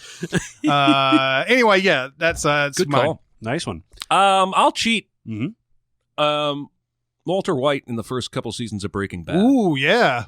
I have 2 very explicit reasons for this. One, he fucking loves chemistry so He much. does. And you want to learn from somebody who's still able to be that enthusiastic about the subject matter after they've been doing it for at least a dozen years. That whole speech he gives about carbon that eventually makes him bitter because he's thinking about gray matter stuff and how the government screwed over the guy that invented carbon or whatever. But the passion is there, man. Mm-hmm. And then the other reason is that I hated chemistry in real life because Really? I did not have a teacher who brought any life to it. I had a Bueller kind of chemistry teacher, and I didn't engage with the subject. I got poorer grades in that class than any other discipline of science I ever took. I didn't get into it. And man, if I'd had a Walter White, pre-Heisenberg teaching me chemistry, I might be a chemist right now. Yeah, Instead, I'm a absolutely. YouTube asshole. Did you ever have like a really engaging science teacher? Obviously not chemistry, but like any I other did. ones? 7th grade. You didn't have one? Nope. Chris? Nope. Yeah. I'm sorry. 7th, 8th grade. Sorry to any of my science teachers who might be listening. I had one in 8th grade, Mr. Chamberlain, and he was like the prototypical just super nerd, super into science. Ah. And like he was in his own world, and it looked like he didn't like kids, but he really liked science. And he was a really good teacher. anytime somebody would leave off like if you're multiplying grams or milligrams or something like that, and he didn't put milligrams or grams on there, he would go, super quiet guy all the time, and he would go to the front of the class and be like, "Don't forget your units!" And everybody would freak out. And apparently I heard, from other classes, he did that every year. Like that was his big moment. He came out of his shell. Yeah. Anyway, I like your answer. Yeah, because I had one or two teachers. I had a social study teacher in high school who was the same way, just really engaged with the material and the students on a personal level. That's the kind of teacher I would want from a movie. So I took one from a TV show. Nice. Yeah, the teachers I had in high school, I'm not sure entirely whether or not they were like, that was their real thing that they were knowledgeable about or whatever. You always get that sort of like the coach. Yeah. Well, I had a physics teacher who really knew his shit, but he just expected you to know what he knew. Mm-hmm. One of those type of things. He'd write something on the board and he'd be like, "All right, you got that, right?" And it's like, it would be like a question that would befuddle the entire classroom, and they'd be like, "How do you do this?" And he's like, "Oh, this is rink-a-dink right here." And he'd go over and he'd start drawing it up on the chalkboard, and he'd be like, "Yeah, this is how you do that. It's easy." Okay. Man, I took a whole year of Spanish 3 from a woman I'm pretty sure didn't speak any Spanish. And every month we had Spanish Culture Day, which was literally, she let us go to Taco Bell, and when we got back with our Taco Bell, we would listen to the Spanish version of that Right Said Fred song, "I'm Too Sexy," while she sat in the back reading romance novels. What the shit? I'm dead serious. Taco Bell and that's what my parents' tax money was going. There was only 5 of us in that class. Oh my God. And she had just given up. This is Spanish 3. So Spanish this is 3. advanced Spanish, basically. Well, I think she was assuming, I could fake my way through this. They already know more than I do. I don't know what she was expecting. Insanity. My mom was really mad when I told her about Spanish Culture Day. Because I had taken the first 2 years of Spanish at a different school with a guy who was from the Yucatan Peninsula and was a really great teacher. And those Spanish Culture Days, he made us all bring in like authentic covered dishes that were made like... Anyway, and he would teach us real songs in Spanish. This lady was just like, "Go to Taco Bell. I'm going to read this romance novel." Wow. Yeah. That's a bad teacher. That was a bad teacher. Yeah. I was going to say Thomas Hayden Church in Easy A. That's a good one. Because he's great, man. He is. Yeah. He's like, "We're going to read the Scarlet Letter." He also looks like he doesn't like kids all that much, except for, Emma Stone. Mm-hmm. But he's very engaged with them, almost to where... Like, his relationship with Emma Stone in that movie is almost a little weird, It is for a couple moments, but only because she's wearing, like, a slut outfit, like, in his office talking to him about it. But I think it sets the dynamic a little bit askew. Yeah, I guess so. Anyway, so my real teacher, my real pick is Dewey Finn from School of Rock. Mm-hmm. You're not going to learn much. Don't you mean Mr. Schneebly? Yeah, Mr. Schneebly. And 8 times 8 is 64. Oh my God, man. I mean, yeah, you're definitely not going to learn much, but he like, his whole character arc in this movie is so endearing because he sucks at the beginning of this movie. Mm-hmm. He's a terrible person. Yep. Like, he's just not likable at all. And then by the end of it, like, you really get on board with this. I have a hangover. Anybody know what that is? It means you're drunk? No, it means I was drunk yesterday. What is funny? I mean, this movie wraps up a little too sugary for me. Yeah. Because he's kidnapped the entire class. he would be so in jail. And the adults get there and they're like, "Oh, that's okay. They're really good at their instruments. Rocking. Look at my child's talent." Yes. But then, like, I mean, you watch the scene where he gets the guitarist kid to come out of his shell. He's just like, "I'm going to show you the rock stance that they've used since the beginning of time." And he's like, you got to get like this, and then you got to get the eyes all bugged out to where you look crazy and start nodding everywhere. Anyway, it's a lot of fun. This has got to be, I think, Jack Black's best movie, in my opinion. Oh, yeah. As terms of, like, the way Liar Liar was the perfect fit for Jim Carrey, this was the perfect fit for him. I guess so. Well, you're ignoring the pick of Destiny. Oh, yeah. Well, that movie's not good. And you're ignoring Kung Fu Panda 3. I think both of you are forgetting the Jackal. Definitely. Oh, no, wait. I think you guys are forgetting I Still Know What You Did Last Summer. Oh. Because remember, he's the Rastafarian that tries to sell him weed on the resort island. You don't remember that? There's a YouTube video. You obviously haven't seen that movie enough. No, apparently not. There's a YouTube video of Tenacious D playing, and it's a fairly recent one because Jack Black has this crazy gnarly beard, and he's like sweaty, and he's really disgusting. But then there's he does a vocal solo. He's like, I'm gonna do my solo, and he starts singing like this a cappella version of When Doves Cry, and it's really goofy at the beginning, but it's fucking amazing. Oh yeah, I'll send that. Yeah, send that. It's to me. fucking. That's Oh man, awesome. it's cool. It came up in my recommendations for whatever reason. I was like, I'll click on that. Awesome. Yeah. All right, next question. Crying in a movie for me can make or break a scene. Who is someone that you guys think cries really well in movies? Somebody that really tugs at your heartstrings with their performance. And for this listener, it's Ewan McGregor. The example is the ending of Moulin Rouge when Christian is holding Satine and crying and heartbreaking anguish. And in The Impossible Man when Ewan borrows a man's phone to try to contact his family. Now, that's good. He's got a good cry face at the end of Moulin Rouge. Yeah. It's interesting. I've never really thought about this before. Like, what is a good cry face and whatnot? I mean, I know that I was actually looked this up. I was like put into Google, like just to try to get some inspiration for this question. I was looking it up, and of course, most of the cry face stuff is like negative. So so it's like Claire Danes is like got the horrible cry face, and I agree with that. Yes, she does. I couldn't come up with the ones that they kept coming up with. I'm like, I never really thought about those scenes before being like I mean, I think they're most actors are decent at crying. Like if they put I guess Minnie Driver in Good Will Hunting has the worst fucking cry face ever. Yeah. But the one thing that I thought of was not really somebody who cries in the movie. It's his face in it. It's Glengarry Glen Ross. It's Jack Lemmon. Oh.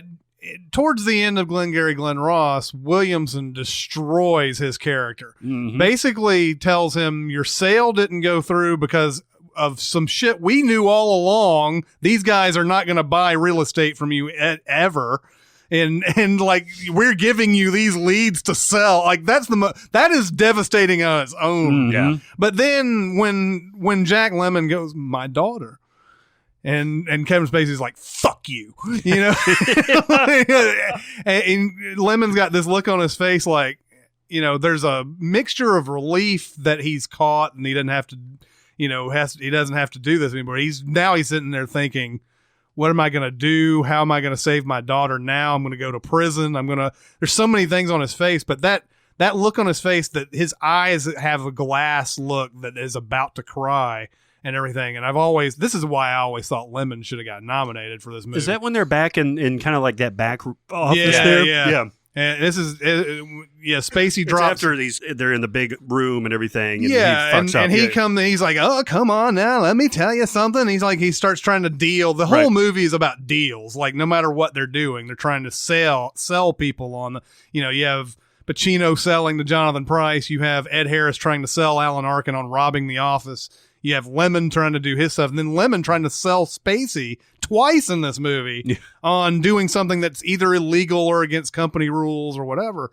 He pulls him back. And he's like, he pulls out all the money and everything. And he's like, I'll give you all this, and I'll give you 50% of my sales as long as I'm with this firm. Yeah.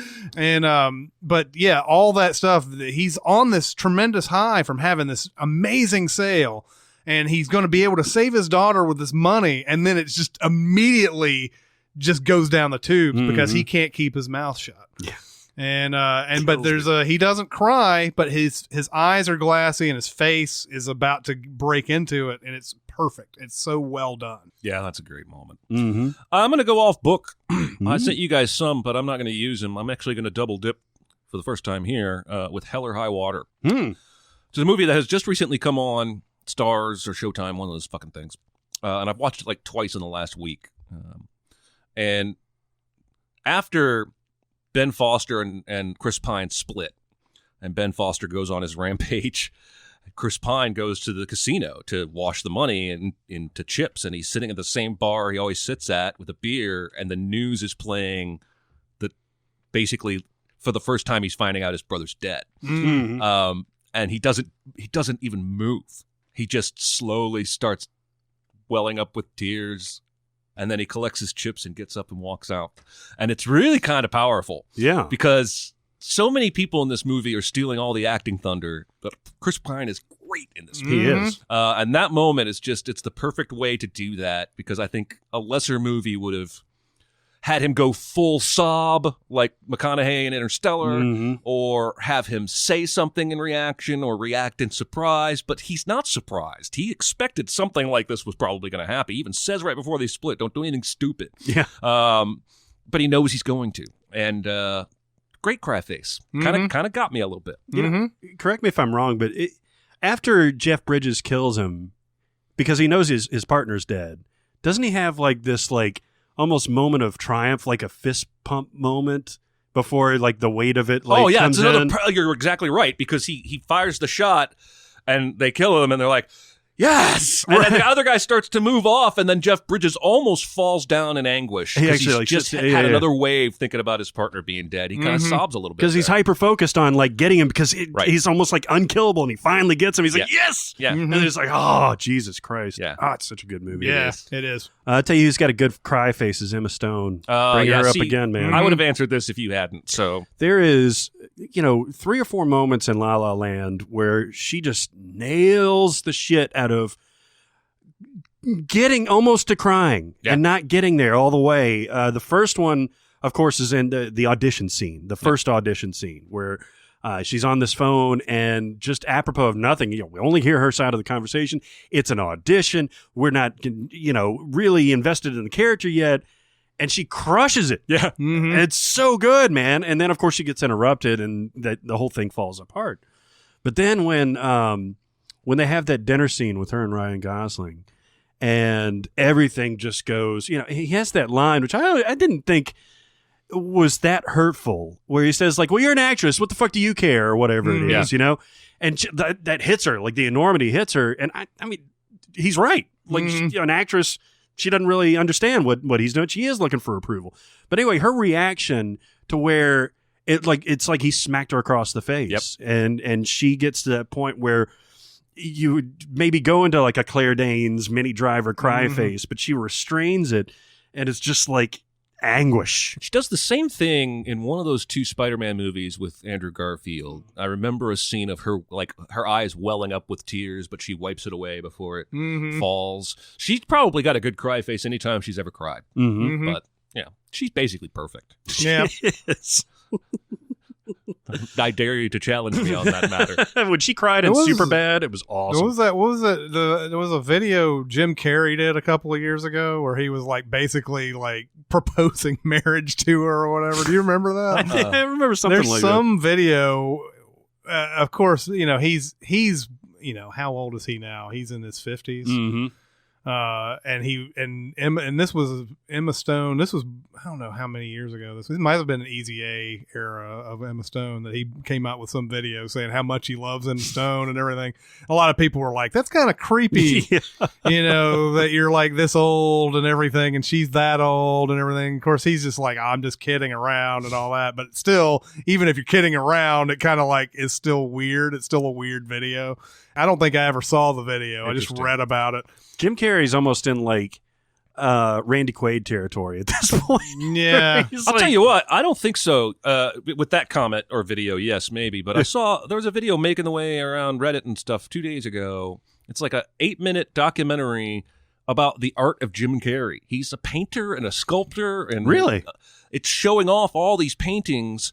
There's one that is literally, it looks like it's 20 feet by 20 feet. It takes up the entire floor of his room, and he's built this scaffolding so he can lay on the scaffolding and keep painting on the canvas. Fascinating. Wow. And he talks about his art and different pieces, and like he pointed at one saying, this one I wanted this guy's eyes to be welcoming to anybody who viewed the paint. Like he accepts you for who you like. A whole other side that I never expected. Wow. I thought it was pretty fascinating. It's a talented I'll find cat. that link and send it to you. Yeah. Sweet. Okay. Oh, this will be a fun one. What is the last movie that you watched that made you laugh as hard as when Jeremy first heard the word cloaca? Wow. Well, I think all of us, to start it off, I think all of us had a similar reaction to the South Park movie the first time that we saw that. Yeah. Because I was almost rolling in the nasty Hollywood 27 aisles. Just hit every giggle button that I had. But I'll cheat a little bit and say I had a very, very similar reaction to when I saw Spamalot. I was actually in New York. We were visiting Chris and doing a bunch of stuff. And my wife and I said, hey, we went to that TKTS thing, and Spamalot was offered on Broadway. And this was right after Tim Curry and Hank Azaria and all those guys, David Hyde Pierce had left. But they had the B cast that was stellar. And I had no idea what to expect besides just being familiar with Monty Python. I hadn't heard the Spamalot music itself, the score, even though a lot of it is like Life of Brian and taken from other things. And it killed me. That play is one of the funniest experiences I've ever had. I saw it again when it came back to Nashville. It came around the touring thing. It is fucking hilarious. I mean, it is vintage Monty Python where it hits you on all different levels. It starts off with the fish dance, and they're smacking each other in the face with the fish, and it just goes bonkers from there. It's so great. Still need to see that. It's great. It is kind of amazing though, right? Like, the name actors had left, and the B crew comes in and slays it. It goes to show, like, if you're going to a Broadway show, those people don't fuck around. They're not putting in an understudy that don't know what he's doing. Well, what's funny is that, you can make an argument that these are the actual Broadway people. Yeah. It's not like Tim Curry, busted his chops in Broadway to get to this point. Oh God, they were funny. Yeah, so I saw Rent off Broadway. And that's awesome. And it had Drew Lachey in it, and some chick who was on American Idol got voted off third or fourth week or something was in there, and she was great. I mean, it is what I'm saying. It's like it was perfectly good, presentation of Rent. There's a Rent moment in your pick. Everyone has AIDS. I'll go ahead. AIDS. Team America is the last. Now, Team America came out in 2004. And this is the last time. It sounds so sad because it was 13 years ago, but no movie has made me laugh that hard since then. And I saw the movie twice before it came out because I saw it the Wednesday we got it, and then the next day when I was telling everybody how great it was, watched it again. And America, fuck yeah, got me every single time. The sex scene gets me every time, especially how it leads up to it, because she's like all like if you could promise me you can never die, I'd make love to you right now. And he's like, I promise I will never die. And then it's the most insane sex scene ever after that. And then the vomiting scene, I hate vomit in movies, but in this particular instance, he just keeps going. And then you can practically see them squirting it because it's ridiculous kind of squirting coming out of it. And he's in a pool of it. And it's one of those things that keeps going and going and going. All throughout that whole movie, I'm laughing my ass off. It's brought on by the whole dicks, pussies, and assholes thing. Yes. Sometimes they get sick of fucking the pussies and they fuck the assholes. Yes. And it's just one of those movies that just it hit me right every single moment. But there are several just high moments where I'm just doubled over laughing.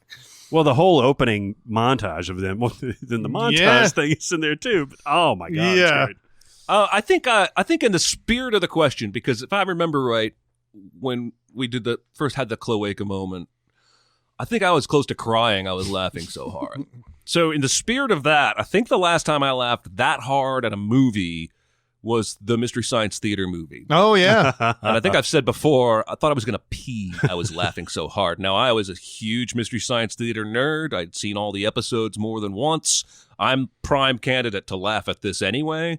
But then they just went and doubled down the awesome in that. I don't know when the last time you saw This Island Earth was. It's but probably a couple years ago I saw it. it just builds and builds and builds and builds. And I remember vividly the line that sent me over the top where I missed a couple scenes. And that was on the alien planet about 2/3 of the way through.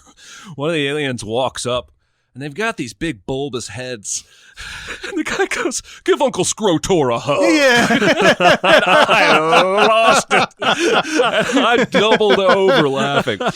But because I did prep work, I want to also point out, dip back into Hell or High Water, because in watching it this past week, a couple different times, I had forgotten again how funny it is. And it's funny from the little interactions Jeff Bridges has with his partner, where they're just needling each other. Yeah. Totally racist, by the way. Yes, well, he's even proud of it, basically, because he says, I'm half Mexican, too. He's like, I'll get to those jokes when I'm done with the Indian ones. Yeah. It's going to be a while. And then there's that moment in the casino where they basically nearly avoid a fight, and Chris Pine is so flustered with Ben Foster. He's like, "How did you stay out of jail for a year?" And he walks away, and Ben Foster's like, "It was hard." but the moment that's made me laugh the most is that cranky waitress when Jeff Bridges and his partner are staking out the bank across the street. They walk in, he's like, "Let's see what they got to eat here." And the waitress walks up, and he's like, "How are you?" And she says, well, don't you want... And this could almost be a Coen Brothers scene. He's like, "What?" She's like, "I've been working here 40 years. Ain't nobody ever ordered anything other than a T-bone steak and a baked potato. Except this one asshole in 1987 from New York tried to order trout. We don't serve no goddamn trout." The whole interchange is hilarious. She's like, "So either you don't want green beans or you don't want corn. So what don't you want?" And she looks at Jeff Bridges after this 4-minute diatribe, and Jeff Bridges just goes, "I don't want green beans." I'm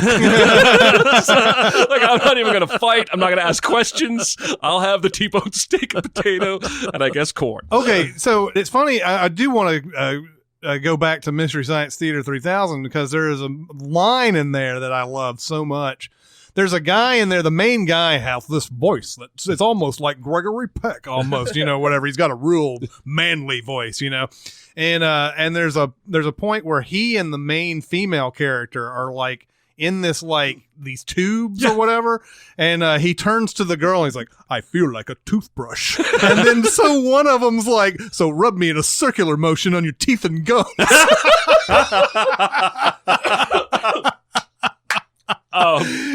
I love, man, the stuff with Mystery Science Theater is just the little tiny things. Have you guys seen the reinvented one, by the way? A little bit. I saw the first part of a first episode, and I haven't had the time to get deep into it. I don't like it. Well, what kills me about it, I did not know this when I started watching it. I thought Joel Hodgson was going to be back. Yeah. I thought he was going to be the host again because he's the one who started the Kickstarter and all other stuff. And then it's like some other dude, and now kind of like Mike Nelson, you want to give that guy a chance, and is he going to be good or whatever? And it's just not the same. There's something about it. Yeah, I'll tell you what's different about it. The way that they did it earlier was they would pepper the jokes all through the movie. On this one, on this iteration, they show long stretches of the movie. Yeah. Just moving for a while. And then if there's a pause, they get in 12 jokes. Mm-hmm. And it's everybody's just, where they're supposed to be. But the stuff that killed me about Mystery Science Theater, when we saw the riff tracks live, when they did Plan 9 from Outer Space, there's a thing with Plan 9 where all the police are super cavalier with their guns. They just point them everywhere and everything. And anytime they do that, they were just pew, pew, pew, pew, pew, pew. Where it's everybody's getting shot. It's those little things that I can't stop laughing. It'll just keep building in me. It's not even the big home run jokes that get me. Okay, next question. I'm a big fan of the podcast. Thank you. So I thought I'd try asking a fun question. Let's say you get in trouble with some shady characters. What movie character do you pick to be your bodyguard? Now, that's an interesting question, but it cannot be from an action movie. You people with your stipulations. I know. It's fascinating. Well, I just went with Robert Downey Jr. in Tropic Thunder. The sole reason is that guy commits to a role more than anyone. So if I hire him to play the role of my bodyguard, he's going to be a great bodyguard. You don't break character it's until like the DVD method commentary. acting on crack. He's going to turn into one if he's not one already. He turned himself black to play that role. Yes. And A controversial pigment therapy. and he don't break character till he's done the DVD commentary. Yes. So I would hire him to be my bodyguard, but treat it like an acting role, and I think he would be phenomenal. What do you think? Okay, so yeah, once you take the action movies out and everything, then you start. I don't know. I don't know if I thought too deeply about this, but I'm going to end up on Logan Lerman from Perks of Being a Wallflower. That is very interesting. Now, Logan Lerman is younger than me, and he probably isn't nearly the badass that that movie is. I'm just saying his character now. His character. No, there's a point. There's like these bullies in Perks of Being a Wallflower and everything, and there's a point where we sort of think this character is weak and he can't stand up for himself and all that, but then he goes into some like what is Like it? a blind rage kind of moment or whatever, and there's a point where he just destroys these guys. It's all off camera. It's like it's a basically just goes to black and you're a bunch of beating up and everything, and then it like you see like come back on and he's like, if you do that again, I'll blind you. and so like I was like, holy shit, he's a badass. Yeah. Let's have him as my bodyguard. Nice. That's a good call. I'm going with Winston Wolfe from Pulp Fiction. Oh. Now, Pulp Fiction is definitely not an action movie, but Winston Wolfe knows how to get shit done. Man. He knows he's connected. He knows how to dispose of bodies. He knows Monster Joe's truck and tow. And he doesn't even have to like get into fisticuffs. No. Like he could just look at somebody and be like, you know what? It's not going to happen. Let's get it straight, Buster. He's not here to say please. Yeah. Pretty please. With sugar on top. Clean the fucking car. But it's almost like a Chili Palmer type of thing where like he'll just stare him down and nobody's going to want to fuck with you. That Seinfeld was on yesterday where they got to find a way to get rid of the muffin stumps. That's what they call the cleaner, and it's Newman. Oh, He's like, I need 3 pints of milk in a 12-ounce glass. And the guy's like, what the hell's going on? He's like, if I'm curt with you, it's because he's basically just parodying the wolf. Anyway. Yeah, he's a badass. Oh, yeah. Good call. We'll do another funny question. Okay. One of my favorite jokes from a comedy film that clearly wasn't intended to be a big laugh is from The Other Guys. When the police captain, played by Michael Keaton, shows up to the crime scene near the end of the film, this is hilarious. Underneath his blue jacket, you can see his Bed Bath & Beyond apron, implying that he's either on his way to his second job or just came from it. But all the police officers see is their captain in the apron and thinking nothing of it. What is your favorite small joke that always makes you laugh? That's great. Yeah. Michael Keaton is hilarious in that movie. Yeah, he is. I love the one you picked. I can't wait for that. But I'm going to go with Billy Madison. Because early on in the movie, he goes out with Norm Macdonald and his friends, and they're drunk. Yeah. And they light the flaming bag of poop on old man whatever's door, and they go hide behind the bush. And he comes out. And he's like, it's a flaming bag of poop. He stomps on it. And Adam Sandler goes, he called the shit poop. And everyone laughs there. But a beat and a half after that, you hear one of the, I think it's Norm Macdonald, go, this is the greatest night of my life. And this is supposedly like, they've done this to this guy dozens of times. They repeatedly get him with this gag. But this particular one, this is the greatest night of my life. Anyway, that was the first thing that came to mind. We were sort of talking about how Adam Sandler back in the day, he made these movies where just nobody gave a fuck, and he was just like going for it every single time. And that movie has so many weird moments in it. The part where I love a lot of stuff in Billy Madison, but there's that part where they go to that the kids go on the field trip, and they're like, who would steal a bunch of kids' lunches or whatever? And it's like Norm Macdonald and the other friend and Chris Farley all eating it outside the bus, laughing. Like, Don't forget, the movie sends all those redheaded kids off a cliff. Yeah, exactly. O'Doyle rules. I also have a Michael Keaton moment in Multiplicity. Great underrated movie. Multiple Michael Keaton. Yes. That didn't work as well as it I don't know, seemed in man. my There's head. something there. I actually liked it, but again, you might have an Andy McDowell problem, right? Right. Well, I think it hits a lot of the right notes. It really does. Harold Ramis also he liked himself some Andy McDowell putting it. Yeah, I Maybe guess he had so. a crush. But no, there's a point now. So Michael Keaton is friends with Eugene Levy in the movie. There's a point where he needs to get a driveway done or whatever, and he needs to have the best guy he knows on the job or whatever. Now, he hasn't told Eugene Levy that he's got like these other Michael Keatons that are around or whatever. So he takes him back to his he takes Eugene Levy back to his house, and he's like, I need somebody to do this drive. I need the best one. And he's like, I got some guys though. And he's like, and Eugene Levy's like, oh, you got some guys, huh? And he's like, yeah, they're over there. And this is the first time Eugene Levy is seeing that there's like 4 Michael Keatons. And so you are expecting the big like, oh my God, moment in the movie. Eugene Levy is like, oh, so you got some guys? All right, well, let's get to work. It's like he doesn't notice or doesn't care. Yeah. That movie has a lot of laughs in it. It's not perfect. Touch my peppy, Steve. Yeah, just touch my peppy, Steve. Did you bring me a monkey? There's a lot of humor there. Yeah, they there is. all have sex with her in like the span of 12 hours. Yeah. Does even the dumb one have sex with her? Yes. Yeah. Oh, That's why he says she touched my she peppy. touched my peaches. Touched my peppy. It's like sometimes when you make a copy of a copy, it doesn't come out very good. That is a funny movie. Yeah. Man. Michael Keaton he's still alive. He's got perfect like comedic timing. Mm-hmm. So good. He does. Yeah. Mine is from the Muppet movie. Oh. The old Muppet movie. The first Muppet movie. Aurora Borealis, shining down in Dallas. Can you picture that? This is maybe like the perfect movie. Like it's so good. The music, everything, like the timing in it, the journey that they go on. Yeah. But there's a time it was actually in the trailer and it always got me every time growing up.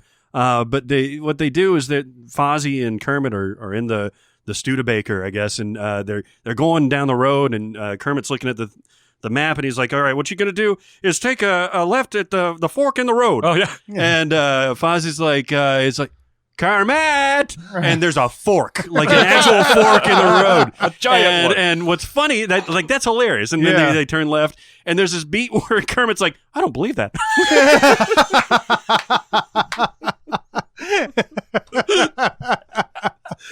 And the scene cuts. Oh, it's great. Oh, I want to watch that movie again. I right love now. Sweetums. I want to go to Hollywood. Anyway, yeah, good call. That's it's the Muppets, the one, the sort of the reboot one, the Muppets with Jason Segel and everything. The one that it reminds me of a moment in that I've always loved is when they're traveling by map and they're getting all these people in the car and there's a big montage and everything, and then there's that point where Fozzie's like he's like wow, we really traveled fast with the map. We even got some people that weren't even in the montage.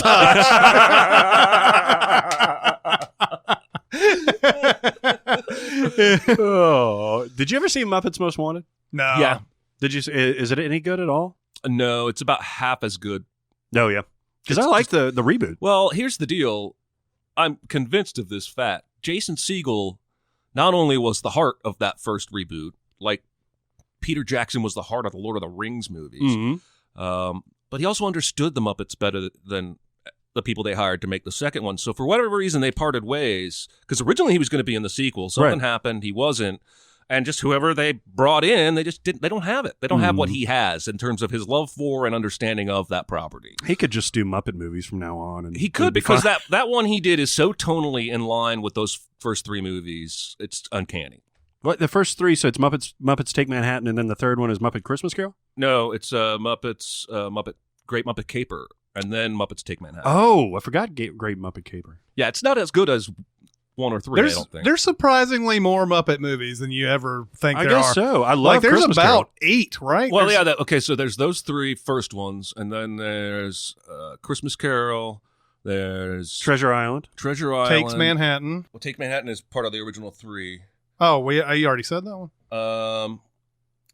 Not Muppets from Space. Oh, yeah. There's a Muppet Wizard of Oz adaptation. Really? And, yeah, because Ashanti's in it. I think it's a shot. I'm not really up to date on my women R&B singers from 9 years ago or whatever the hell it was. There's one more I'm missing. You said Treasure Island. Uh-huh. There's one more in there like that I'm missing. I'll think of it later. It's not important. Interesting. Wow. Muppet Expanded Universe. That's right. But yeah, there's way more than you'd ever think. It's kind of crazy. I've got them all in that room. Oh, we could go check them out. We could. Anyway, that'll do it for this week. Please keep going to SoundCloud and giving us your thoughts. Yeah, we're getting some great comments. We're getting some good questions. We're getting some good interaction. Keep going there. You can email us. We get great emails, by the way, from all over the world. I was just sending the guys one of the ones from Brazil that we just got recently. Brazil. Yeah. But yeah, email from everywhere, log in SoundCloud from everywhere. We love to hear from you. We want to hear your thoughts. All right, that'll do it for this week. It's Chris Atkins and Jeremy Scott and Barrett Sher. We'll see you next time. Thanks for listening. Comment on our episodes on our SoundCloud page. Check us out on YouTube, Twitter, Facebook, and Reddit. And be sure to visit Cinemasins.com.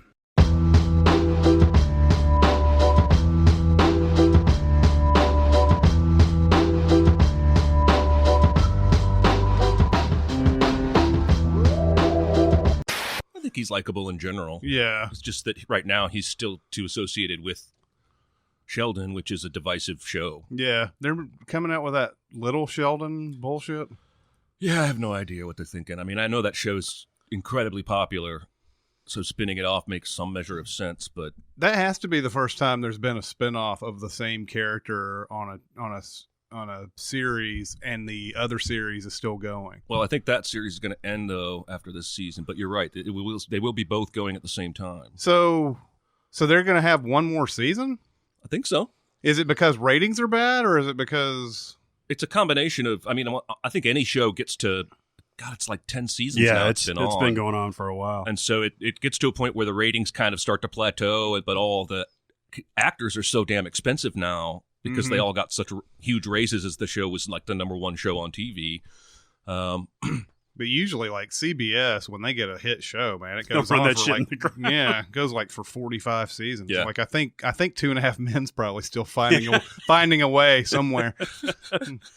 That show, Big Bang Theory, kind of sneaks up on you. I had it on by accident the other day, and it was on for like 20 minutes, and I found myself kind of watching it. I was like, why the fuck am I watching this? My wife and I watched it the first couple seasons, and it was mostly just something to have on while we ate dinner or whatever, and we laughed and enjoyed it. But after a season or two, I started to kind of see, I don't know. Anyway, I kind of soured on the show. So now when I'm on TBS watching Friends reruns, some days it goes into Seinfeld, but at 7 o'clock they usually go into Big Bang Theory. Yeah, that's what happened. I'm almost like racing to get the remote and flip away to something else. Yeah, he's doing Sheldon in that home video. Yeah, essentially. Yeah. Weird dialect, kind of nerdish type of, I don't know. Yeah, but the movie itself is just, I mean, it's so dumb, the stuff they've surrounded all of that with. It really is. I mean, the whole like mass enslavement of humanity is yada yada. Yeah. It's like, we're just gonna put them on Australia. And the only way I made peace, because it was that was a rough night last night. Like, I was getting angry at the movie for being bad, but then I like switched my brain to thinking like, this is only for kids. Like, this is exactly what this is made for. Like, it's not made for us. It's not made for anybody over the age of like 8 or 9. You know what? All right. There is some validity to that kind of a comment, but I still say you can make movies for kids that aren't. You absolutely can. That's that stupid. That's just lazy to me. It's like, yes, of course. Yeah, you can make them. I mean, yeah, it's not meant for us, whatever. I mean, you can. Well, and the reason they do it is what? That movie made how much money? It was like 107 million, I think. Yeah. Somewhere basically, if you pick your spot right in between Pixar and the big DreamWorks tentpole animation movies, you can put out some animated crap and still make bank. And they knew what they had. They had Rihanna doing songs and all that, so they knew they could sell that. Jesus. Which is a little weird considering I haven't seen the movie, but you guys were just talking about how it's made for kids because it's so stupid. And then they go out and get a very adult star. Yeah. Right? Are kids going to watch this movie and go Google Rihanna? Oh, bitch, better have my money. Well, it's not just that, man. She's done a lot of, like, starting in 2010 was where she really got all horned up and, like, started doing, like, Rude Boy and shit like that. And, and now she's, like, meeting with heads of state everywhere to, like, spearhead the Pope, education policies. Yeah. I don't know, man. Like the Kids' Choice Awards, I believe, in the past few years have started giving awards to things that kids shouldn't be watching. Oh, nice. Like, I think Dane Cook or somebody a few years ago got an award. Really? Yeah. And I was like, yeah, kids. Best sex scene. Right. Yeah, exactly. I was watching A Few Good Men last night for like what's probably the 50th time. Mm-hmm. And you know what's crazy is when Tom Cruise, when they're down in Cuba and he asks for the transfer orders, you know, it comes up later on when she asks, you know, why did you ask for it? But he is really like an asshole when he asks for it because he's asking like a colonel. Yeah. He's like, Colonel, I need those transfer orders. Mm. And like Jack Nicholson's response is probably how I would respond too, right? Because this little pissant is coming down. to ask me nicely. You can have all the transfer orders you want, man. You know, but he's like, yeah, just for the file. Yeah. I'm like, fuck you, man. Yeah. Well, that's the point, though, right? He's just trying to poke the guy and see what kind of growl he's got, and the guy knows it, and so he gives him lots of growl. It is sort of a precursor to their showdown. Yeah, it's just chess match, really.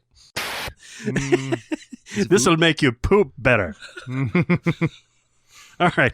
I do just fine on my own with that, thank you. Mm-hmm. Disturbia 2, The Brendan Years. More disturbing. Bryan Cranston is really slumming, though, man. Oh, man, I think he's loving it, though. Well, he's doing it from his recliner, probably. Well, yeah, but I think he's having fun doing something nobody... Like, I remember when they announced he was cast, everybody was like, what the fuck? Yeah. It's like, oh, yeah, I'm going to go have fun. Yeah, it's... yeah. Yeah. So, Nut jobbing. Nut jobbing. Yeah, it was a really short video, though. Yeah, also, fuck that movie. Yeah. After seeing the video, I realized that movie is horrible. There's like 4 burp fart moments in this movie, at least. No kidding, man. What's up with that?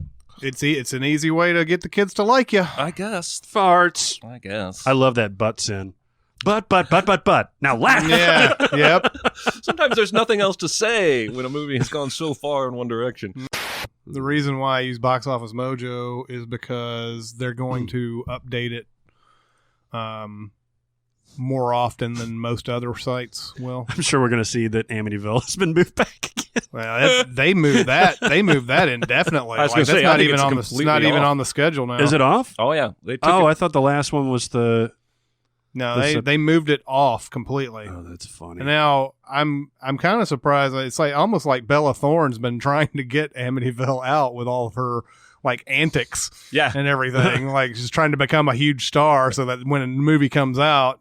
But the thing is, I think Bella Thorne was like 15 when she made this movie. They made it a long ass time It was a ago. long time ago when they made this. Slapping the bass. Slapping the bass.